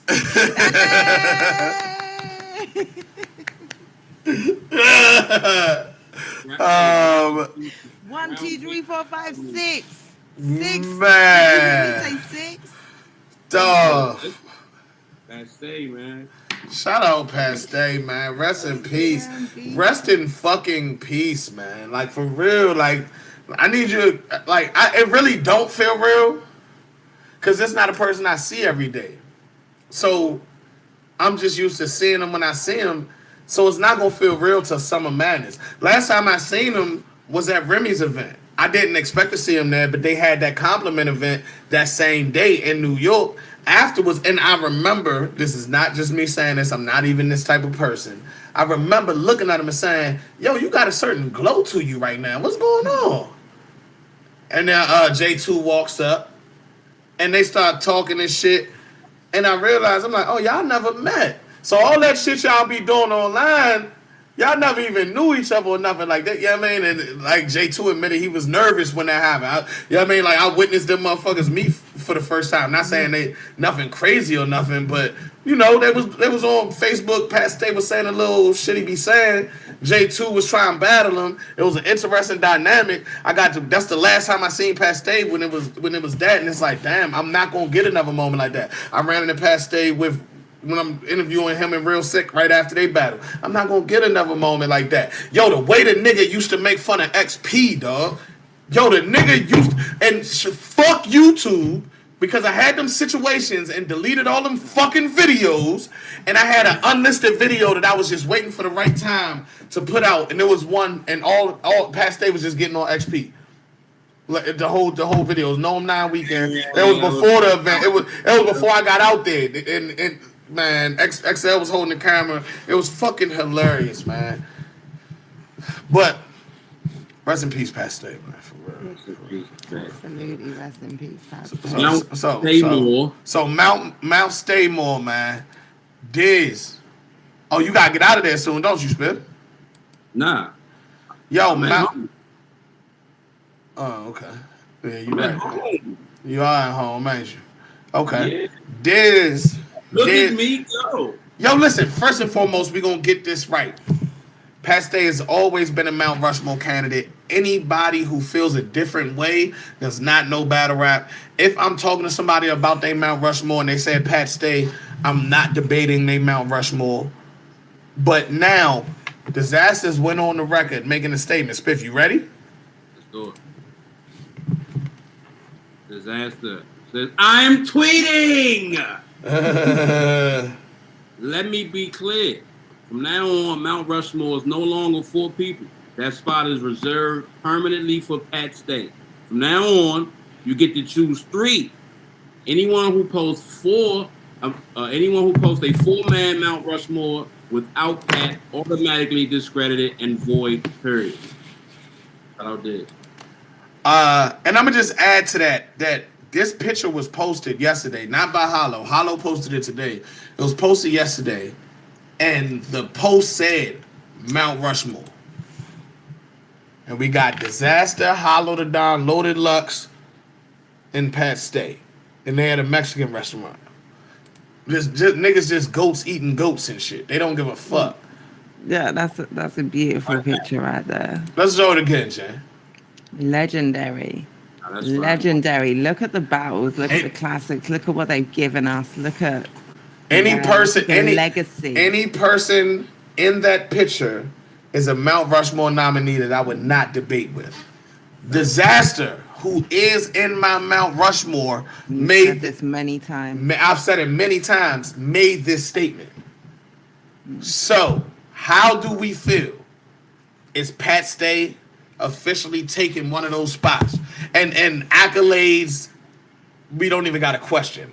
Ability, we don't even got to question. Impact, we don't even got to question. And I don't feel bad about having this conversation after him passing, because who knows? You got to understand, a battle rapper lives forever, right? We don't know how many battles he was going to have after this. So we wasn't measuring his career in totality because it wasn't finished. Unfortunately, now it is. So, Pat Stay, Mount Rushmore, how y'all feel? I'm not mad, right? And I'm going to tell you why I'm mad.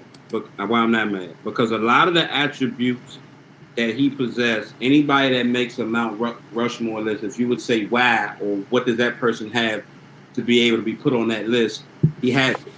If you want to talk resume, if you want to talk stage presence, if you want to talk rapping ability, you know what I'm saying, entendres, multi-layered rapping, you know what I'm saying, the 2-syllable rapping, the comedic timing, the everything, the I've traveled, I've been to Germany, to London, to your block, to my block, you know what I'm saying. I don't feel like it's nothing that he hasn't, it's no box he hasn't checked to be able to be in that conversation and a person be able to argue it outside the perspective of, oh, I think this person's better, not negating everything that's great about him. I'm not mad at Pat Stay on Mount Rushmore. I'm not mad at him. No. But we got to be clear though. What's the question? My fault. No, that is the question. But the question is, everybody's Mount Rushmore, including yours? Now that I'm sitting here thinking about it, to be honest, if I'm doing it from a journalistic statistician standpoint, yeah. Because my list would be my list for my own reasons. And part of my reasons would be what skills or talents does he possess outside of being able to do what the norm is and just rap. And everything that I named prior to ending before I started again, he got. I'm with it. Pat Stay, I feel like, just to be clear, Smith absolutely feels like Pat Stay should be on Mount Rushmore for that. Achilles, shout out Achilles, said everyone is entitled to their opinion just because Diz says something. I'm imagining that he probably wrote more Caffeine got a character limit. He follows up with doesn't invalidate your Doesn't opinion. invalidate your opinion. That's an absolute fact. What I'm doing, what I always do, is a temperature check. Because at the end of the day, it's about the general consensus of the culture. Everybody is still entitled to their opinion in an opinionated sport. So this is a general consensus. Spiff, you gave me an answer. Jen, how you feel? I feel Pat and his passing transcends this conversation.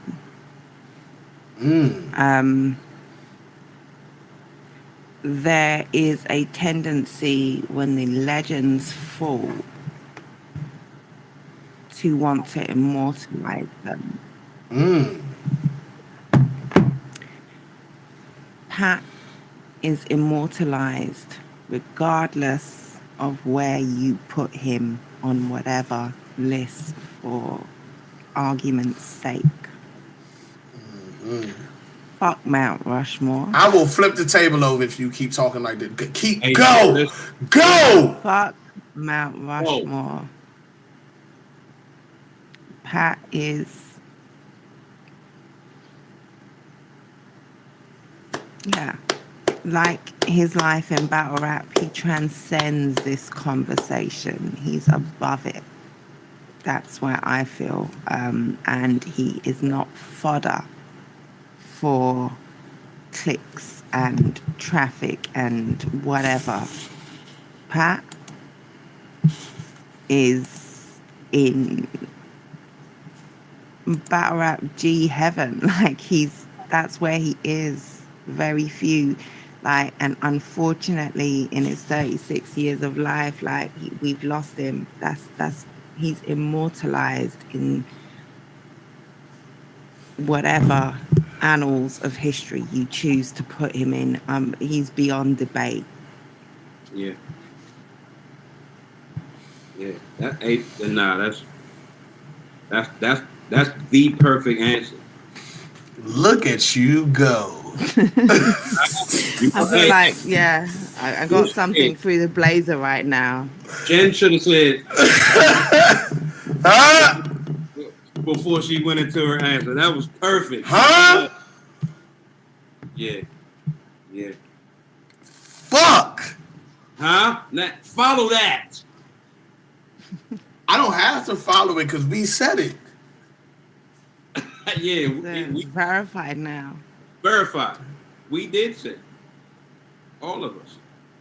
I love it, man. I love it. Only thing I was going to say is disasters on my Mount Rushmore. So him saying this means so much. It's weighty. It means so much. This is a Mount Rushmore saying, you know what I mean? Like this is Jordan saying Kobe is past me. If y'all, this is shit like that, man. And nobody don't take too much weight on the metaphor. The analogy. I'm just saying. Yeah. That's an amazing sentiment from him. But I love what Jen said, and I have nothing to add to it at all. Fuck. Can I say that comes from as a, I represent the voice of the new fan. I'm, like I said, 2018 was my entry point into battle rap, and I do my due diligence, and I know my heroes. I know the legends. I know the brick builders, the pioneers, and everyone, each and in between. I make it my business to know. Writing, having the responsibility at All Hip Hop to write certain tributes, I learned so much more. Like, so much more. Like, there is, like, if you think you know Pat, and I'm sure there are many people who know, like, there's an awful lot more of these supporter base who don't know, especially like if you're like me and you're newer in the culture. Do your motherfucking due diligence on the legends. Like Pat was one of them ones, man. Pat was one of them ones. Like, do your research and just spend a little time with Pat, because man, he was a special human being. My love goes out to the ones who held him close, who really got to experience who Pat was in real time. Like, my love goes out to you. I cannot imagine what you're going through right now. But we as a community, we extend our deepest sympathies and thank you for allowing him to touch our lives in the way he did, because that was a special man. Hey, yo. Hey, Jen, can you hit Nikki and see if she'll give us a prayer for Pat real quick? See if she's available. I know it's kind of late, you know what I mean? But that's needed if she's available. Been done that. Well, I mean, I seen she sent one up on another platform, and you know that's our sister. It's important, man. And now it's time for Do We Care? Listen. All right. Trap alumni, if you know what's going on, you know what's going on. If you're new to the show, Do We Care is the Pat Stay portion of the show where we get into everything Pat Stay. What happens is I scroll through the timeline, I see Pat Stay, I say Pat Stay 3 times, like Pat Stay. Hold on. I'm loving it. Hold on. Let me reach out to the panel. Let me reach out to the trap chat so we can together, collectively, as a family, find out, do we Pat Stay or not? Yeah, let's talk. All right, trap chat, are we ready? Panel, are we ready? Now, if you've been tuned into the culture, you know what's going on with Pat Stay. You know that he recently called out the game for calling out Eminem. So, after his unfortunately passing, the game's manager, Wack 100, took to his socials to make a post. And the game also commented under that. Okay, so Wack 100 said, he put up Psalms 144:1, and he said, see full story on Hollywood Unlocked, and he tagged the game, and he said, I'm not answering the phone because I'm in church. So the game also comments under that particular Wack 100 post and says, Nah. I need you to read out what Big Slim said first. Okay, so Psalm 144, chapter 1 says, praise be to the Lord, my rock, who trains my hands for war, my fingers for battle. He is my loving God and my fortress, my stronghold and my believer, my shield in whom I take refuge, who subdues people under me. O Lord, what is man that you care for him, the son of man that you think of him? So I guess the sublime in that is the undertone of the shit talking that Wack 100 is known for. You know what I'm saying? Wack 100 could be very disrespectful at times. He could have no regard for anybody's feelings or family's feelings in the time of grieving or death or whatever. So the fact that you chose to put that as your response to finding out this man passed away, I feel like, you know what I'm saying, we got to take death a little serious than that. Back 100. Yeah. Shout out X-Man in the comments, and then here go the other one. Spiff, go ahead, intro it. All right, so then Game also responds under the same thing as well, and he says, "I've never heard of this guy, but God bless his family." So then my verse chose the comment under the same thing and was like, "Hey, Game, but you blocked him." Shaking my head, he was a pillar in battle rap, not just a guy. So with that being said, that lets us know, lets him know, lets the world know you did know who this man was. You blocked him for whatever reason. You blocked him, even if you found out who he was when you blocked him and everybody associated with him. He blocked him and everyone that was tagging him in the Pat Stay diss track stuff. He also had another response saying he was at church, like echoing. Yeah, at church. Yeah, and then Wack 100's comments. Also, there's some Clubhouse recordings going around of Wack 100 getting asked about it as well. And, you know what I'm saying, of course, subliminally, of course, jokingly, you know what I'm saying, he says, you know, damn, Pat, like, that's crazy, Pat, or whatever. He was like, you know what? Y'all should play the Pat Stay diss song. Play it now so we can hear it. Yeah, Pat, damn, that's messed up, Pat. Like, just kind of like making fun of the situation. And it's like, Slim, like, even if you are this guy that you claim, I feel like even if you are this guy you claim you are, it, like, you take death a little serious, man. So let me wrap it up though. So Pat Stay put out the diss, pretty much inviting Game to a battle. Wack 100 chose to respond the way he did after finding out that he passed. Game responded as well. My verse chimed in, but. And this is only in regards to Wack 100 and Game's response, not Pat Stay. Do we care? Wack 100 Game response. Yeah. Jen, saw something.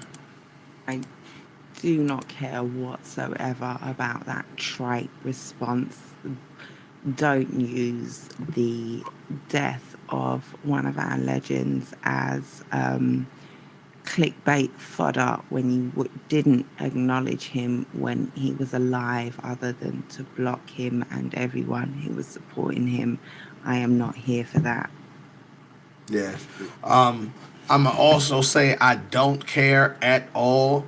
I'm almost offended that the Game, who's supposed to be an actual gangster, is trying to even imply by not denying that he had something to do with this. He got people in even our comments, Battle Rap Trap, talking stupid. He can actually come out, use his voice and say, hey, listen, it wasn't that serious. Because we battle rappers. We stand in front of each other and say the worst shit in the motherfucking world. But the Tay-Rock and Pat Stay almost fought on stage. Tay-Rock, one of the most broken up people I see in this situation. Game is acting like a pure fucking sucker, a bitch ass nigga that needs some type of clout because he acting like he ain't got none. Nigga, you're famous, bitch. You had a motherfucking show where females was trying to get with you. But instead of you capitalizing on it like Flavor Flav, shout out Flavor Flav, you can't, nigga, you're the Game. You're tall, you got dread, all that extra shit, and you raping, you fucking doing stupid shit and getting $7 million lawsuits. What the fuck is going on with you, man?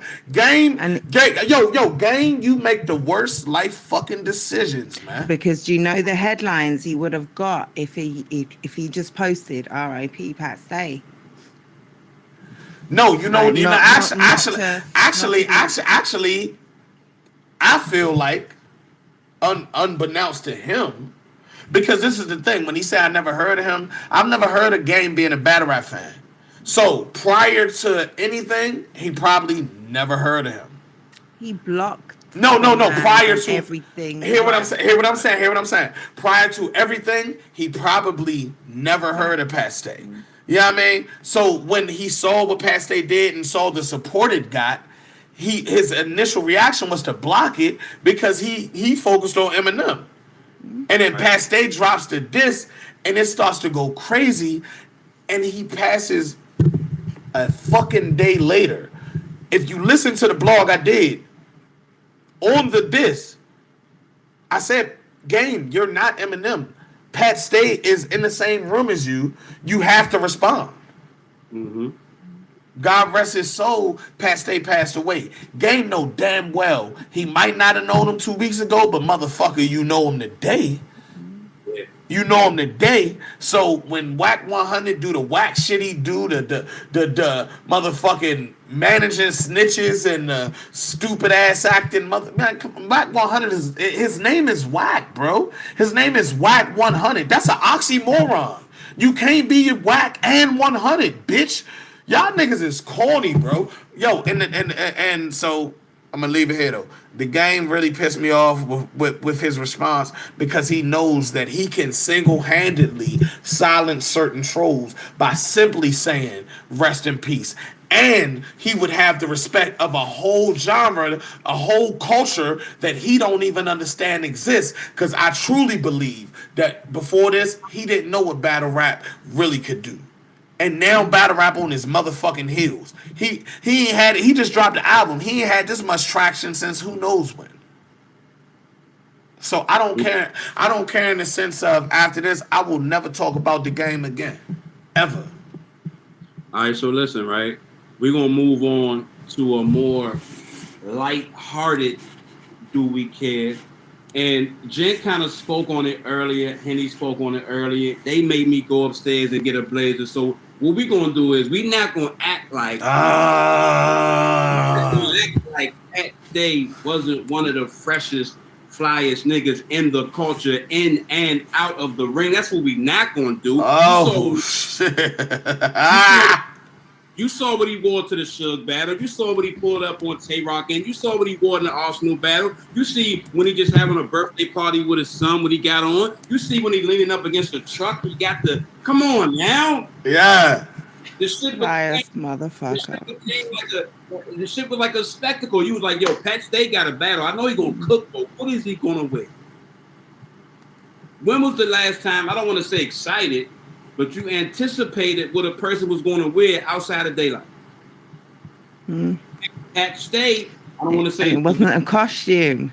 It wasn't a costume either. Like it wasn't a gimmick. It wasn't. It wasn't a troll. Like look at. I think we got. I think we got a guest. Yo, my bad, Jen. I'm glad you said it in the car.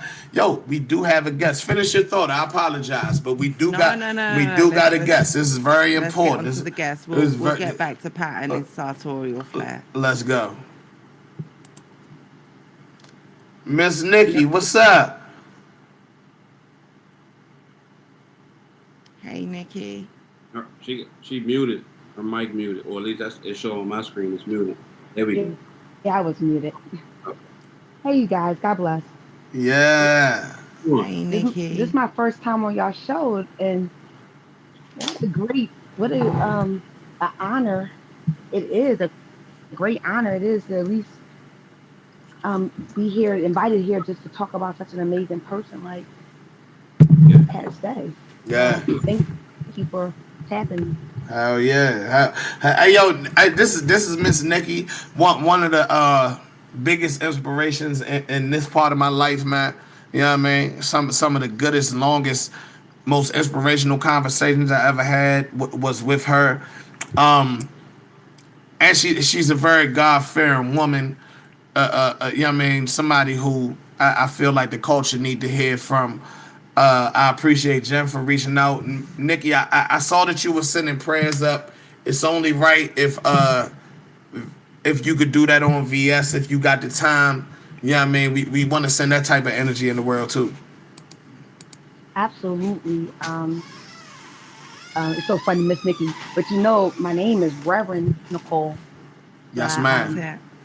You know, and I'm of a Christian faith, but I do believe that God is bigger than the Bible, right? And God is bigger than Christianity. So I want to invite everybody, despite your religious or your faith leaning, to just kind of come into a meditative space so that we can ask the universe to bless the transition of our dear beloved brother. Yes, So ma'am. we can all have a posture of prayer. Most all wise and great God, we thank you for life. We thank you for being able to fellowship with each other and to appreciate each other's gifts and to appreciate each other's wonders. And while we are all very, very sad, it's not a greater word to explain how we feel other than sad. We ask you to cover our brother in his transition to the great beyond. God, we ask that his transition would have been safe and would have been seamless, God. But we also ask that you cover his family in this time of bereavement. We ask that you cover his son who just celebrated a birthday, God. We ask that you heal his young mind and soothe his young soul, God, as he has to prepare for a life without his best friend, his father. Lord, I ask that you bless those who love him, God, his relatives, God, those who intimately knew him, God, those who watched him grow up, those who had dinner with him, those who cried with him, God. We ask that you cover them during this time because it was so sudden, God, and so unexpected, God. But we ask that you make sense out of it all to them, for they will be in a space of confusion for so long. So we ask, God, that you make clear some things. God, we also celebrate you and thank you for giving us Pat, for he was a beacon of light in a community that's oftentimes dark. Oh my goodness, God, if you look at any of his social media, God, if you ever just listen to any of his interviews, it always was wishing well to other people and encouraging us to operate from our highest vibration. So I ask you, God, to let us glean from his life and become better people. Oh God, it's still time for us to change our ways. It's time for us to move into a space where he could be proud of the impact that he left on this earth. Who would have thought this white boy from Nova Scotia would change hip hop in the way that he did? And indeed, it is larger than just battle rap. It is hip hop on a larger level. And maybe, God, just maybe, that we can all grow and be a little bit kinder, be a little bit wiser, a little bit more inviting. Lord, move us so that we're not just being kind to people because someone died, but because that's the right way to be. God, I ask that you touch our hearts, for they are broken. Help us mend them back. God, I ask that you bless the finances of all those who are close to him, they who depended on him to be a provider. I ask that you touch the hearts of those who have means to pour into him and his people. I ask that those leads who so choose to do whatever they can so that that boy don't have a want. That child never wants for anything. His education should be taken care of by battle rap. His rent, his mortgage, his light bill, he should never want for anything. We, God, should step up and be for that boy what his father was for us, an inspiration. But you can only do that, God. You can move hearts. So we ask you in this time of deep sorrow, and God, we are sad. We are sad. But we ask that you just bless his family and his son, and you mend our hearts if you got extra time. We are not the priority. We are not the priority. But if you see fit, God, ask that you mend our hearts so that we can move forward. But never forget that sucker free boss, God. Never forget. In all that is righteous namesake, we pray. Amen. Amen and Ashe. Amen.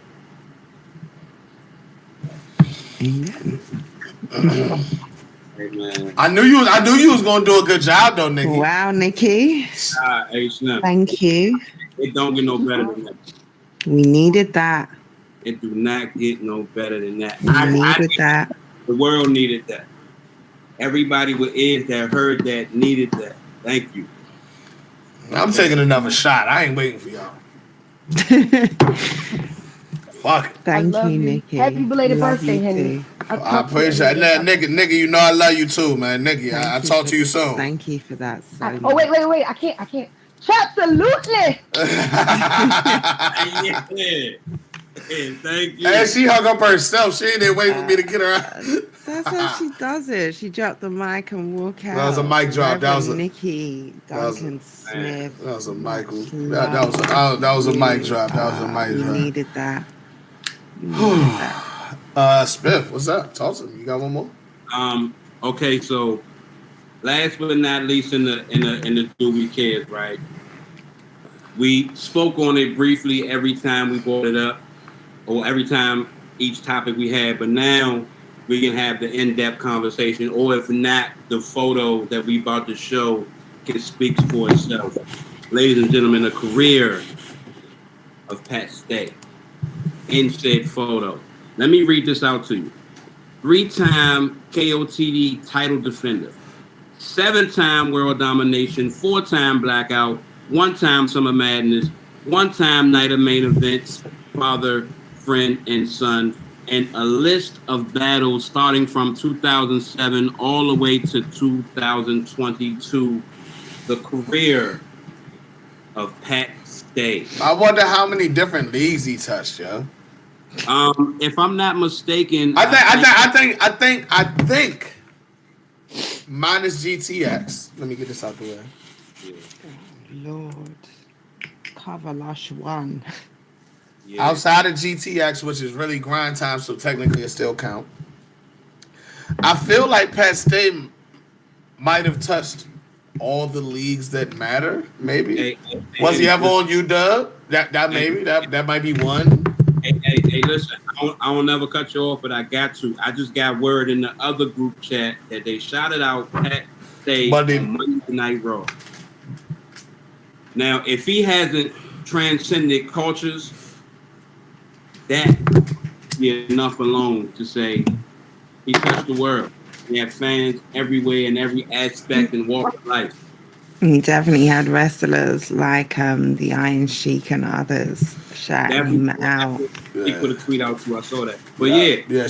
Shout out Quadre for this artwork too, man. Absolutely. I love it. Man, look at all of those battles. Look at some of the names on there, and then I'm gonna leave it. Come on, look, man. Yo, read them bitches real quick, man. It's only 100. Man, listen. It's joint guy. You can't say. I mean, let me read the ones out in You got it, Jen. Let's go.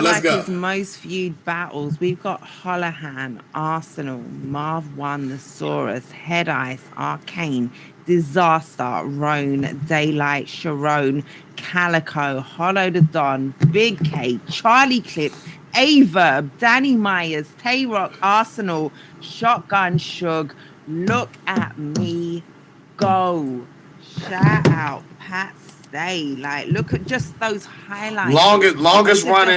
Longest running and most ever held multiple time King of the Dot champion.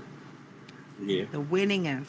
That's the that's champion, the king of the King of the Dot. Like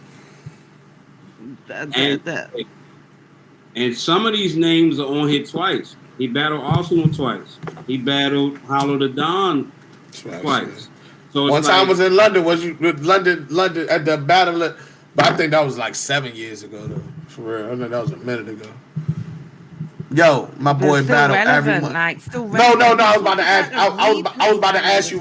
Did you go to that? No, I wasn't. Yeah. I was about, but that's why I said it was like 7 years ago. So. I missed out. I'm catching up, but God, there's things you. So you're a legend because of who you battle, regardless if you win or not. Hey, listen, I Tinker Boss. I don't know what you're talking about, but Pat Stay be winning, so that don't even apply to this conversation. So, like, how many and like let's talk about this as well. Like, put back up that quadre graphic. We go. How many of these performances can you look at and say, yeah, no, that's not a rewatchable battle, or I don't like that battle, or no, Pat wasn't doing his thing. Like, when you talk about the consistency, when you talk about the quality of talent, like the ability to do that as a pioneer and still be outside, still be relevant, still be paying love to the culture, like still even at events where he's not in, like still he was at Chrome 23, like pulled up, showed love, like not on a card, not didn't take no big photos, didn't make no big thing, but he wants to there support, you know, the women in the culture. Remy Ma coming through, like a silent, passionate lover, supporter, builder of the culture. Like there are very few people who inhabit the lofty hallows that Pat Stay does, and in such a short space of time touch the lives of so many, like around the motherfucking world. Like, Yeah. shout out to the people who have AIDS in Germany. Like, yeah, no, like, man, what a legacy. What a legacy. And like you say, like, so mentioned on the, what was that on I've got to really make sure I'm up now. Yo, this is the longest show we did in a long time, y'all. Yeah. Right. It's only right. This is the longest show we thank did you, in a like long to time. everyone who's joining us on Caffeine, on YouTube, like it, yeah, tapping into the Pat Stay love stream, legacy stream, dedication. Like we appreciate you, and we need you here with us right now. So thank you for joining us, man. Like, thank you for sharing in this moment with us, because it's important. It is so important to honor our legends, and you know, we are all feeling this collective grief. Give our legends their flowers while they can still smell them. That is so poignant and still powerful. Turn to your brother and tell him you love him. Like, send your favorite battler a message. Like, when you get that battle that touches your heart, that line, that bar, like there's so many of us who are content creators in the battle rap world, battlers, like so many people involved in the culture. I see on a regular basis them saying, this is, battle rap does so much for me, like you don't know how much the support and the community means. So yeah, just for everyone who's a part of that and going through some shit right now, sending some love out to you. Like, make sure you find it in return, because it's here. Yeah, man. This is and has been the Do We Care portion of the Pat Stay tribute for today. I can, man. I can. That's it. Listen, I got to do my spiel. So thank you to everybody that pulled up and engaged in the earlier topics, went down memory lane with us, shared some laughs, shared some tears. Super special shout out to the panel. Extra super special shout out to Nikki for pulling up and saying that amazing prayers to them. I needed that. We needed that. We all needed that.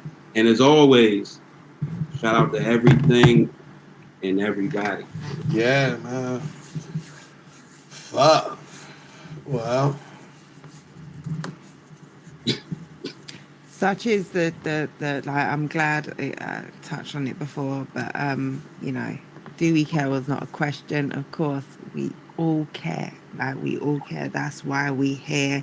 And such is the strength of the community. It's been a source of strength for me, and a really powerful observation to see how the community has come together and has shown love to each other, has supported everyone through this absolutely, utterly tragic circumstance. Like, there's a lot of perceived animosity that goes on in this thing. Like, we are here for the ignorance and violence. We are here for the insults, the disrespect, the absolute tearing down of people. But ultimately, we are a very close-knit family.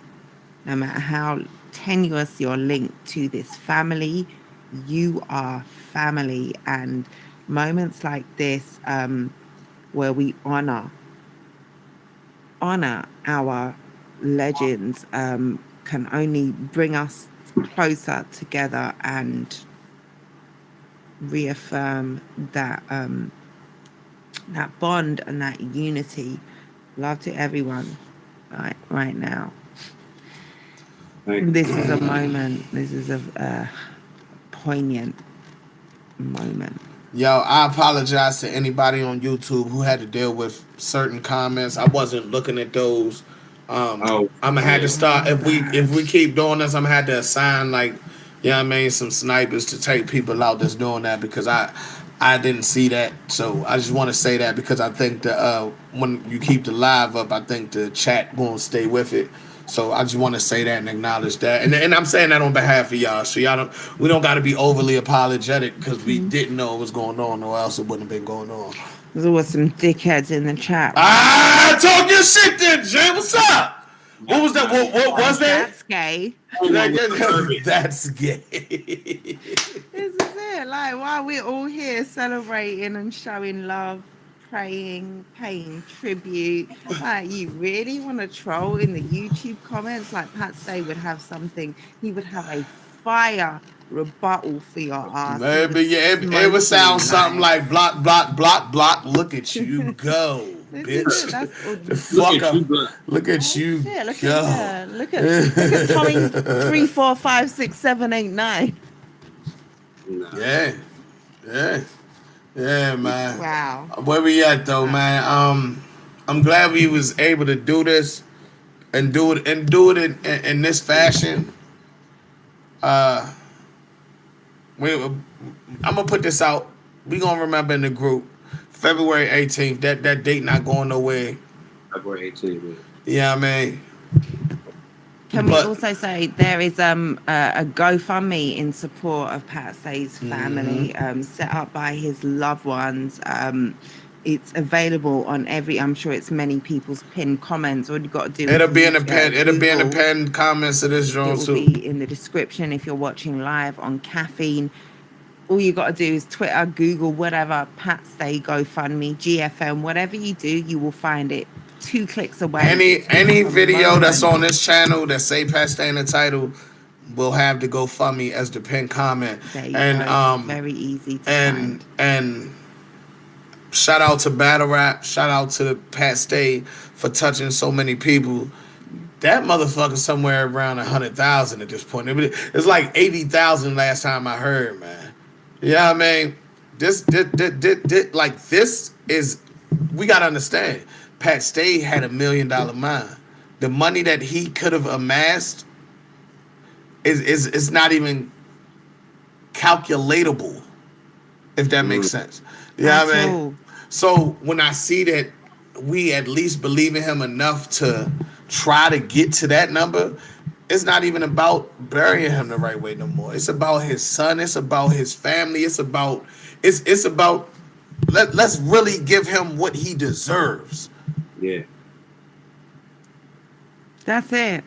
Like, the man, his whole future, he was literally just about to start making real imprints outside of battle rap. Like that Unreasonable Rob, he just got a fucking deal for that. Like, that was huge. Like, that transcended battle rap. That was his comedic nature. That was his that was something that he had outside of this that had huge potential. Like, just as a personality, he had huge potential.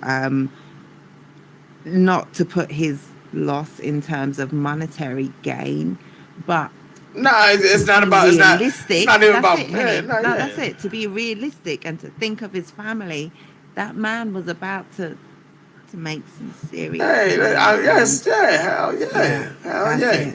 When you bring, at the end of the day, that man has $1 million or more dollar mind, and we don't know where he would have eventually got to. I love to see that battle rap and everybody that he touched loved him enough to at least it's been 2 days. Yeah. It hasn't been 2 days yet. It hasn't even been 2 days yet.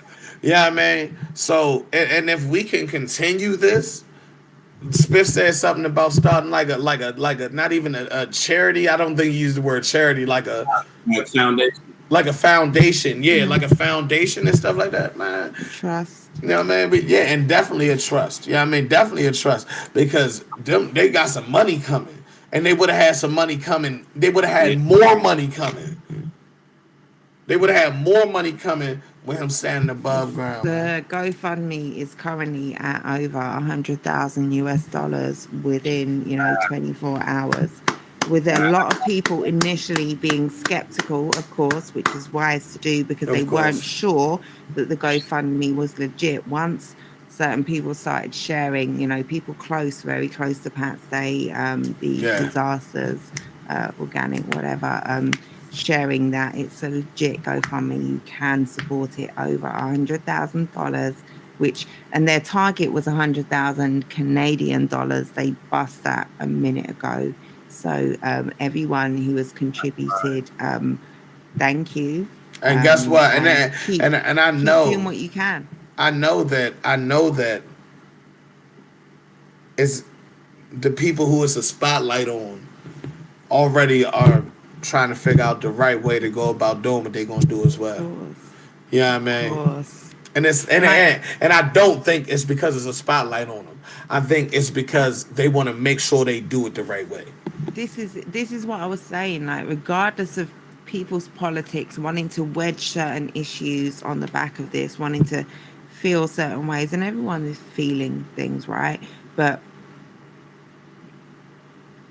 the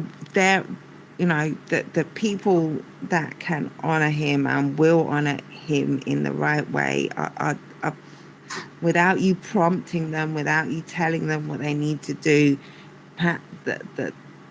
The impact of the man is such that the obligation from those who can means they will, rest assured, we don't have to come out and critique it.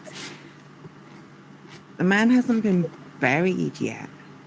People are dealing, put your entitlement to the side for just a moment. We feel entitled. We feel outraged. This is a horrific, violent death out of nowhere, and we feel like we need a knee-jerk reaction. Rest assured, those people who perhaps stay touched in such a way, like the people who have respect due will do that, will absolutely do that. But those people are also grieving a loss, some of them far more than we can, than we know. So give people a little bit of slack. We don't need knee-jerk reactions. We want to honor our legends in the right way, and rest assured that will be done. Otherwise, there will be hell to pay. There will be hell to pay. What rhymes with hell to pay? Pat's gay. Hey, nah, you. It doesn't even rhyme. But it's ringing in the back of my head right now. But yeah, Pat's impact was enormous, man. And Amazon just took $10 in the middle of VS. They just took $10 off my motherfucking. For real, Amazon, what the? Because I said the C word. I don't know what just happened. I don't know. That shit say $9.53 at Amazon, and oh God, it's not $9.53. I ain't spent $9.53, and I've been looking at the camera the whole fucking time. This is unfathomable. You might want to check on your card. Then somebody just Amazon. Dog, my wallet's right here. I'm in the building. Like, what the fuck just happened? Anyway, yo, man. Pat Stay just took some chump change. For the Look, it was like the money. The money was like, look at you go. Like it was. That's it. Look at you go. Watch 953 go from your wallet right now. Something better be convenient for me real fucking soon, because I don't know what that was, but Amazon, Stars, whatever. I'm definitely taking another shot, man. I'll take a small one. So I've still got to work. You don't need your wallet for money to be missing respectfully. Yo, listen, I don't even hold cash no more, my nigga. Like, real live, who does? Except drug dealers. And on that note, I don't live that life. Hey, man, listen, man. You know what? This was one of the most. You know what, Spiff? I gotta say this. One thing about us, and Jen, definitely 100%. I definitely don't mean to exclude you. You came in about halfway in and have been like just as, if not more effective than some of the originals of the group. You know what I mean? Like when people think of battle rap trap, they think of you, right? You know what I mean? But one thing about it, this channel has always been built on giving flowers, not on getting views, not on this, that, or the other. And I'm gonna keep it real. At one point, I got lost. When them spaces was lit, I was the first nigga that was getting all that money. And I was like, what the fuck? And we slowed down on VS, we slowed down on this, we slowed down on that. And it started not feeling real no more. Cause this channel and this brand, that's why I don't, you know what I mean? They're not gonna talk about it. You know what I mean? They talked about me when I recorded spaces. They're not going to talk about how I don't know more and the niggas who do get shout outs and shit. You know what I mean? Mm-hmm. At the end of the day, this channel was built on giving flowers. Facts. That's what brought me here as a This fan, channel was built on giving across the world. Exactly. London Gym, when she reached out for merch. The first time I ever met London Gym, she reached out for merch. And started sending voice messages. I'm like, oh, she really from London. I'm telling my niggas, like, yo, listen. Look, you hear that? She from London, bro. You know what I mean? So, and this is all kind of still relevant to past day and this whole culture, man. It's always been about giving flowers. And I'm proud to say that this brand is not a brand that they can call out and say, oh, you didn't love him last week. Yes, we did. Facts. Yes, we loved him and he loved us. Yeah. Face to face and behind each other's back. Yeah. And and sometimes, especially monetarily, it might not feel like it's worth it. And this is me talking. This is me talking. You got to pay for flights and hotels and this, that, and the other. We don't always make that money back.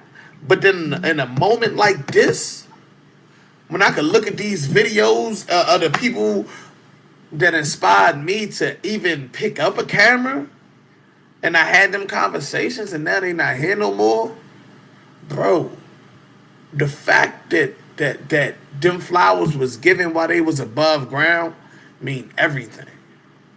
Priceless. It means absolutely. They accepted them flowers while they was here, and that's respectful, because guess what? Even if anybody wasn't able to give those flowers while they was here, you should still give them the flowers they deserve. I just feel like I feel blessed that I was able to do that, and then look back on it. You know what I mean? Yeah, absolutely.